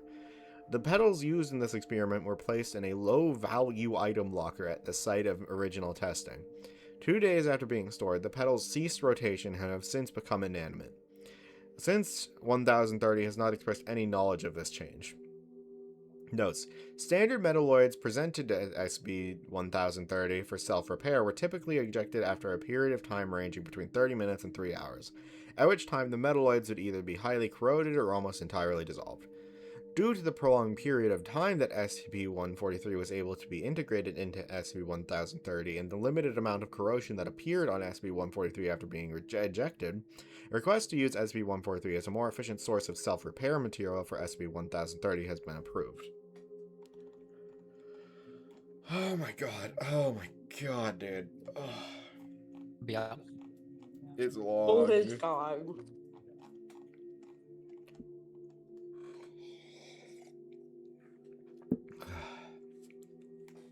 Item: Let's add in metal SCP-1048. Procedure: request for testing denied. Result: null. Notes: several weeks prior to the first appearance of SCP-1048-A, SCP-1048 approached a researcher at Site-24, the initial site responsible for containment of SCP-143, and provided a hand-drawn picture to the researcher. The picture depicted SCP-1048 standing underneath a tree surrounded by petals. The researcher in question denied SCP-1048's request, and due to the events that occurred afterwards, any testing with any SCP-1048 instance in SCP-143 is strictly forbidden. The petals that are produced by SCP-143 are not currently thought to be the material that SCP-1048 is composed of. Further testing, contingent on the containment of SCP-1048, is required. Rich, do you want to ban a bot?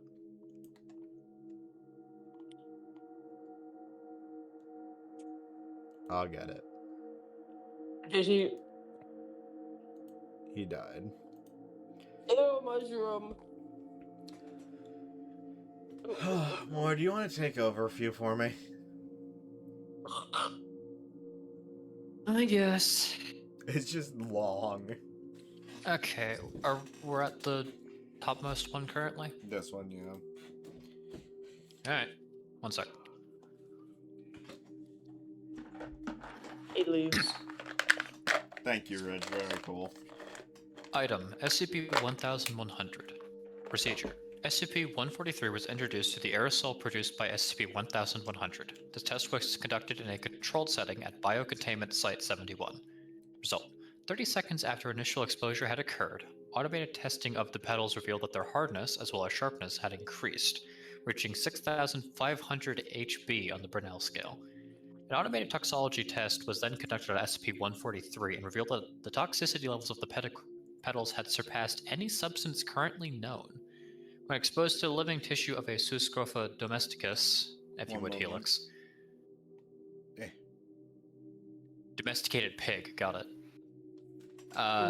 The toxin caused total cell death of the organism on a molecular level. Holy shit, okay. This event took place over approximately 15 seconds. Oh. Yeah, I've done During it this faster. process, mitochondrial swelling, cytoplasm vacuolization, and swelling of the nucleus and cytoplasm were all documented before total death of the cells occurred. Oh! I've done that. I'm sure you have. This level of toxicity is the highest documented of all instances of SCP-1100. Notes. Due to the results gathered during testing, the petals used in this experiment are permanently kept at the site of original testing.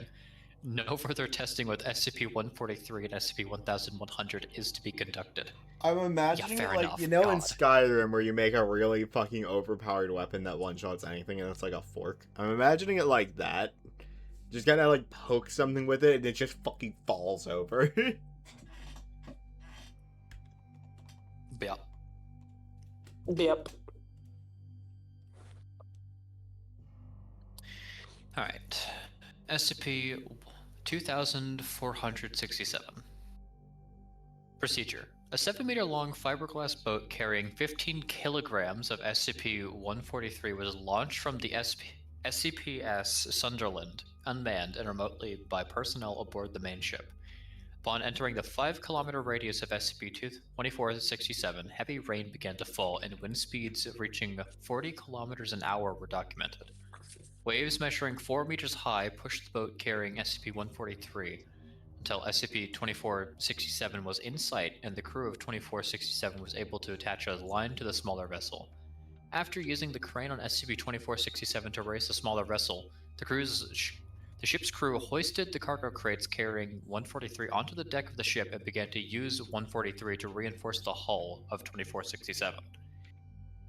Results. After... God damn it. After 3 hours had passed, SCP-143 began to rot at an accelerated rate. Due to the short period of time that this occurred in, the rotting caused severe structural damage to the hull of the ship, resulting in 4 large, approximately 4 centimeters in length, cracks to appear on the left side of the hull where SCP-143 had been integrated. Crew members on SCP-2467 quickly began to move SCP-143, exhibiting obvious signs of distress and agitation as they did so. SCP-143, when severed from the hull of 2467, was subsequently thrown overboard and the fiberglass from the 7-meter boat was utilized in its place. Observation efforts of the SPS Sunderland further reported witnessing the crew of SCP-2467 continue to act in a distressed manner whenever they approached the hull of SCP-2467. This effect continued for a period of 12 hours, after which the crew on 2467 returned to normal behavior. No further changes have since been documented. Notes. After testing had concurred, petals taken from SCP-143 were exposed to oceanic salt water for a period of 8 hours. Over the course of this secondary experiment, SCP-143 exhibited no signs of deteriorating, and after being extracted from the salt water displayed no signs of obvious wear. Whether SCP-143 had a negative reaction to SCP-2467, or whether materials integrated into SCP-2467 have an increased rate of deterioration, is currently unknown. Huh. So it's a perpetually sinking ship, I guess is the other one? Maybe? I'm thinking it's a ghost ship. I mean, I think so, but like if they're ever like thrown materials, they seem to try to incorporate it and then it quickly falls apart. Yeah.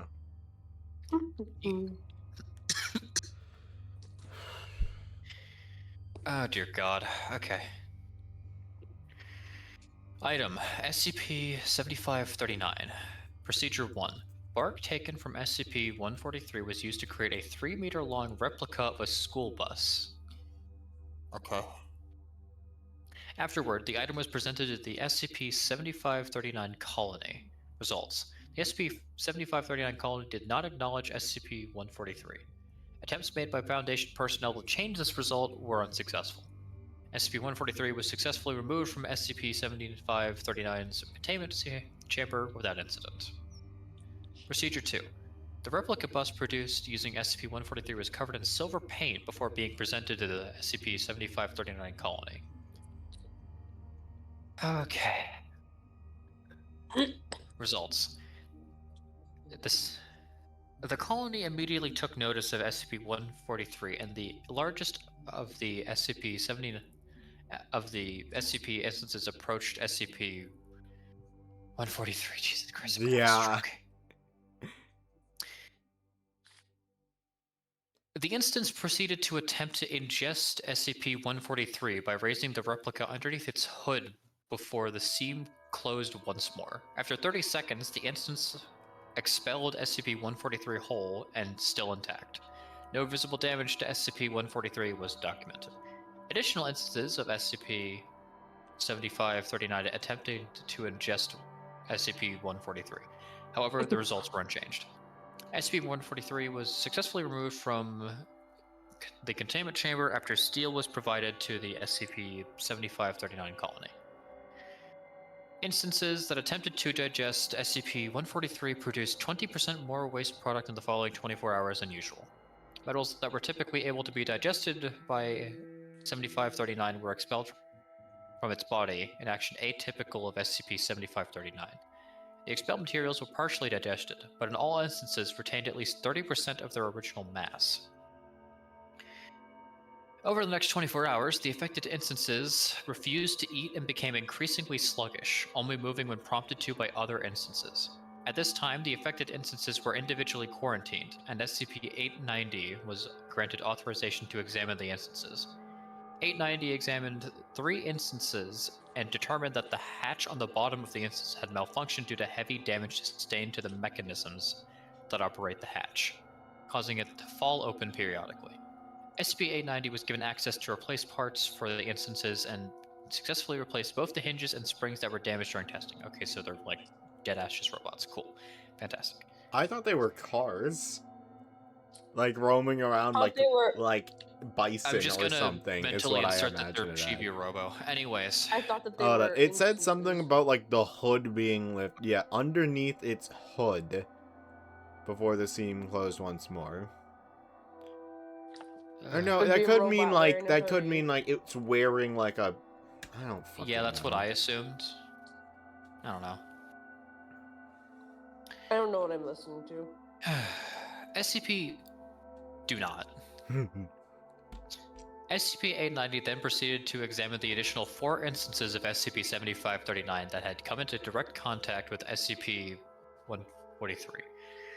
890 determined that the remaining 4 instances of SCP-7539 had partial stomach blockages and requested to remove offending pieces of SCP-143. Why is there a moment. thing there? Due to the lack of documented damage on the replica bus constructed out of SCP-143, how pieces of SCP-143 remained in the instance's stomach is currently unknown. Bunger, Bunger. Hello, Bunger. The What? request was subsequently granted using standard steel scalpels. Oh my god. Why are you saying Bunger? Talking Due to the chat. negative results gathered during the test between SCP-143 and SCP-7539 instances, the scalpels provided to SCP-890 produced with SCP-143 were not authorized to be used during this procedure. Thanks! Why are you so mad? You're making me read this, that's why. He's just like that. Yeah. SCP-890 was able to remove the remnants of 143 from the instance's engines. 2 kilograms of SCP-143 were recovered during this process, though how they were retained by SCP-7539 instances is currently unknown. After 24 hours had passed after each set of operations, the instances exhibited no further complications from testing. Why the instances affected by S-143 exhibited the same complications, despite having varying mechanical issues, has yet to be determined. Notes: no further testing between 143 and 7539 is to be conducted. A fucking men. Only a little bit left. And of course, I'll take Yeah, I the know. next article as well. No, yeah, hang on. Let's see what it is. Item number SCP-2849. Procedure. During decontamination procedures, it was found that several rooms within SCP-2849 were inaccessible due to the massive condensed decreased biomass. After several conventional and anomalous attempts to clear it, SCP-143 edged cutting tools were requisitioned. Result: after several failed attempts, it was found that exerting leverage could cause the enhanced tools to disrupt the biomass's structural integrity. Sonic generators were used to dissolve the structures after the integrity was weakened. Notes: research into using SCP-143 as standard kit pieces for exploration or sample gathering from or into anomalous tissue-based structures is ongoing. Great. Yeah, I think this one was just long enough, especially considering that I had read the previous bit of the article before we got into the testing logs, that I was like, okay, we should split this up between Listen, us. this is a cool thing. I don't like how the fucking carnivorous buses were written. Carnivorous buses. Or whatever Testing the logs fuck are they universally rough. They can be good. Some of them are really good. I still really like the turtle shell rain one, where they were like, let's put water into it. That caused rain. Okay, let's put water and nails into it. And I was like, that caused rain. The nails were left behind. And I'm like, well, at least they tested what it did with nails in it. Great, thank you, Foundation. I do recall liking the the wardrobe with all the fucking shredded up clothing. That's true. That was fun. Yeah. It just depends on how they word in inter-SCP interactions. I think Because, some of dear those. God. I think some of those were good and well Yeah, written. no, like I didn't have any particular problems, but dear God, it was such a lengthy. The only ones thing I because I was didn't trying like. to Okay, wrap my head I'm around gonna it. go back to it for a moment since we're still talking about it. That is way too far back. Ice. Yeah, like some of these give you plenty of information to somewhat piece together what this SCP is, since we haven't read that one yet. Others, I have no idea what SCP-2849 is. Actually, I think I might have a click on it real quick. No, okay, damn it, never mind. Yeah, I thought it was. idea You what remember this that is. tower that we read about the one time? You Like the one think it that's was got the that other massive- tower? Yeah, where there was 3 conflicting reports of what the SCP was, and none of them were able to interact, which was cute. Yeah, and then Don't go back to it. You don't have to, but you know what I mean. Yeah, I know. Honestly, because I have no fucking clue how we'll ever find it. Tibetan rope to heaven.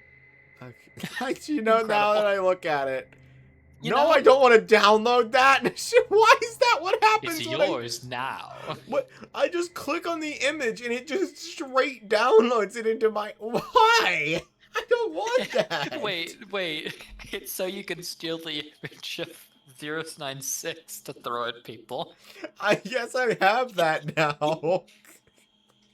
I don't know why it didn't even prompt me to download it. It just started the download, and by the time you even it's 3 kilobytes. It was instant. Alrighty. Anyways. Alright. SCP-144. Object Class Safe. Special Containment Procedures. SCP-144 requires the presence of only one Foundation observer to monitor and issue updates on the condition of SCP-144. The Tibetan Buddhist monks who maintain the site live in solitude and secrecy.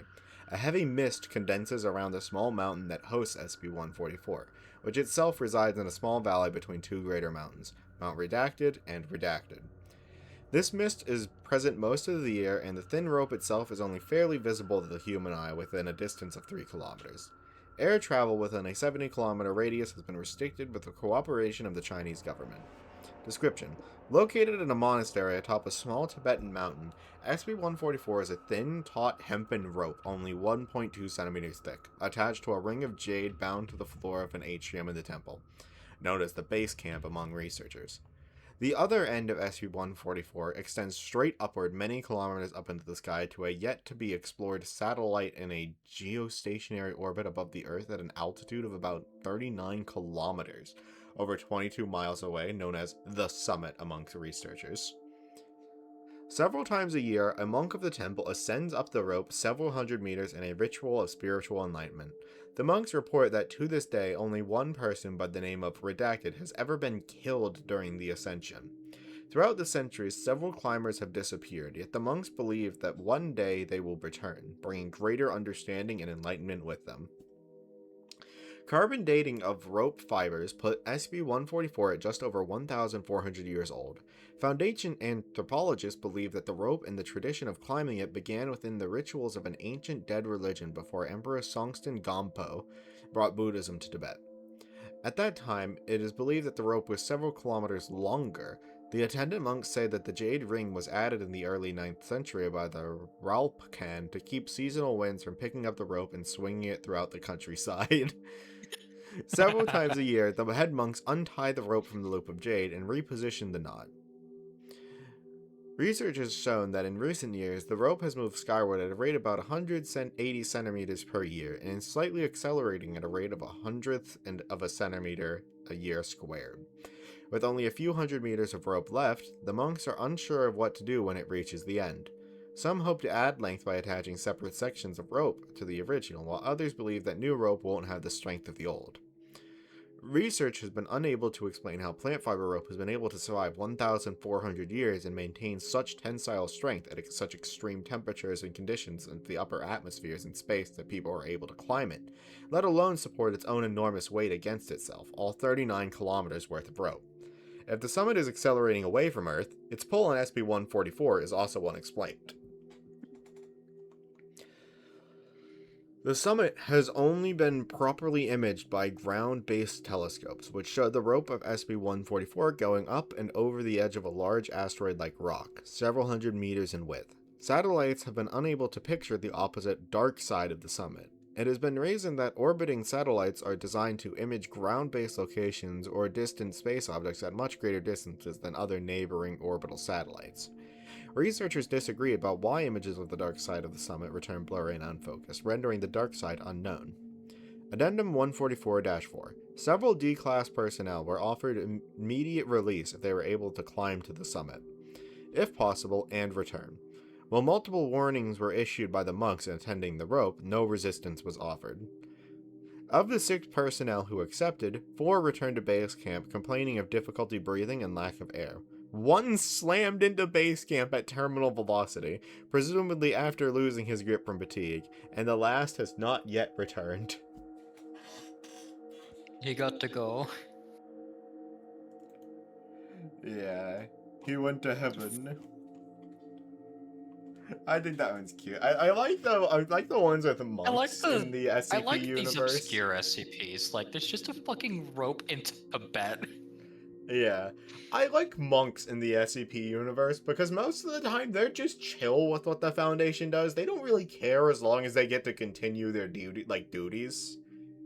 That's like generally how the monks are. And so they were like, hey, maybe don't. Like, but we won't stop you if that's what you want to do. This is very fucking unwise, but alright. Yeah, it's against my nature to stop you forcefully, so. Alright. Item number SCP-145. Object Class Euclid. Special Containment Procedures. SCP-145 is to remain inside its room at all times in a 0.5 by 0.5 by 0.5 meter plexiglass container unless being studied. Room is to be thoroughly soundproof and securely locked when studies of SCP-145 are not in progress. Under no circumstances shall any personnel come into physical contact with SCP-145 without being accompanied and constantly observed by one or more other personnel, unless conducting testing with proper authorization. Any personnel showing signs of intense psychological trauma must be immediately escorted out of the containment area. Depending on the level of trauma of affected personnel, they may be required to submit to consultation with an approved psychiatrist for no less than 2 weeks. Description: SCP-145 appears to be a standard 2002 model cordless telephone handset of Alcatel brand on its standard issue charging base. The charging base appears defaced. All jack inputs are sealed with resin glue, and the power input to the device has been gouged out with an unknown sharp tool. Serial number and production date are unavailable as all labels and stickers have been ripped off or defaced. The phone rings constantly whether it is on the base or not, regardless of the lack of power source. Tests have shown the battery is removable and disassembly of the base has not shown any effect on the hand unit. The hand unit itself has had all the seams sealed, preventing conventional disassembly. When answered, a female voice speaks on the phone in a voice that shows high levels of stress. This voice varies from conversation to conversation, but in all cases the voice expresses extreme panic and proceeds to plead with the listener for assistance as she describes instances of torture conducted on unknown victims in the background. Or no, I missed the period. In the background, the listener will hear sounds of violence and expressions of pain and anguish. Audio analysis has so far indicated at least redacted individual voices over disparate calls. The methods of torture implied thus far, judging from the phrases and reactions of those speaking at the time of contact, have included branding, electrocution, laceration, sexual assault, redacted, and dismemberment. The callers appear to be non-automated and entirely sentient.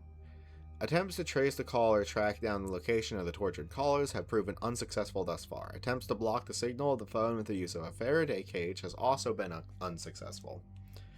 Research is conducted in teams of at least 3, 1 Class D staff, 1 Class 2-145 audio technician, and 1 Class 3 security staff, with only Class D staff permitted to have direct auditory contact with SCP-145's transmissions.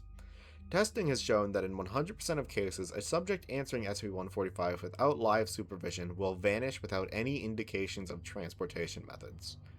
Video recording devices do not show the method of transport. The subject will be present in one frame and absent in the next.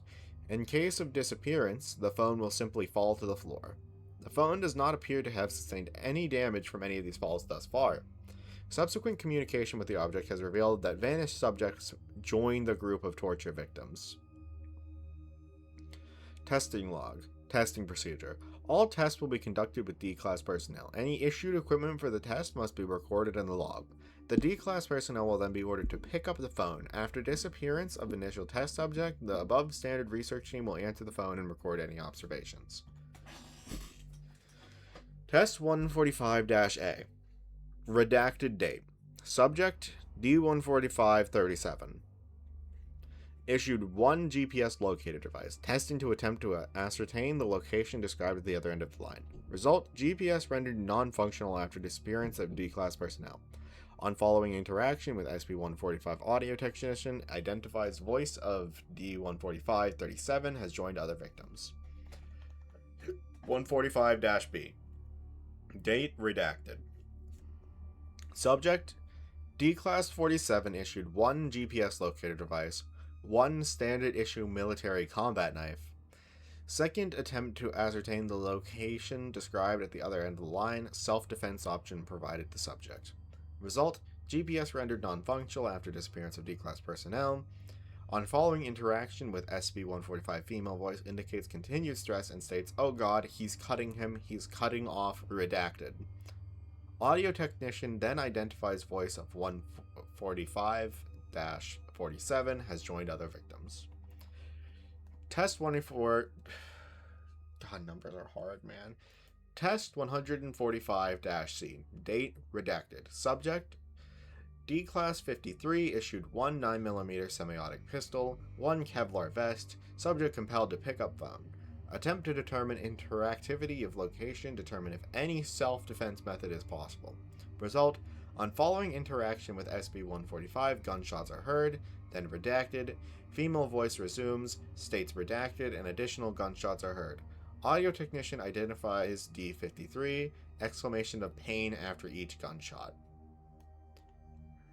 Test 145-D. Date redacted.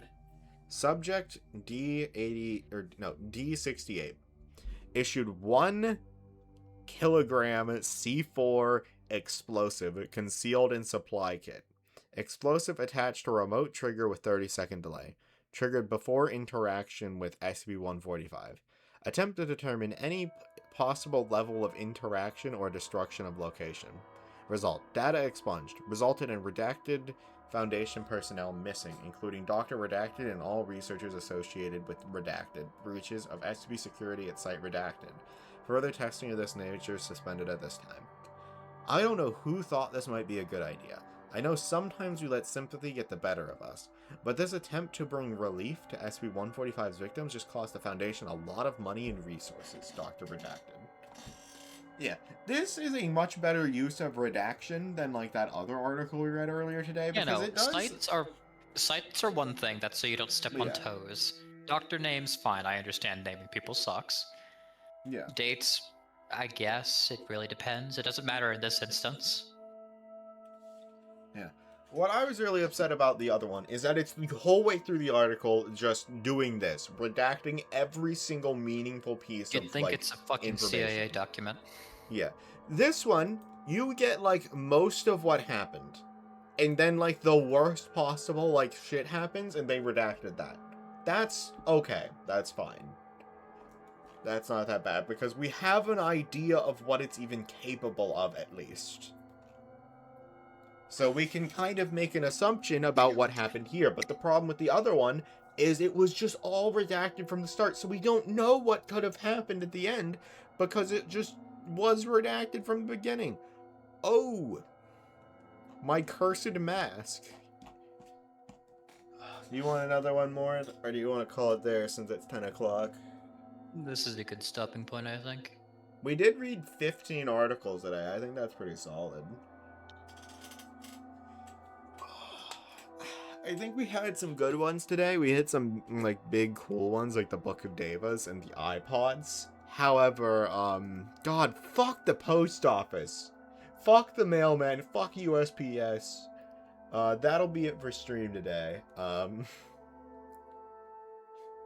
telling the mailman you said that. You better. Goodbye, stream. Goodbye. Bye.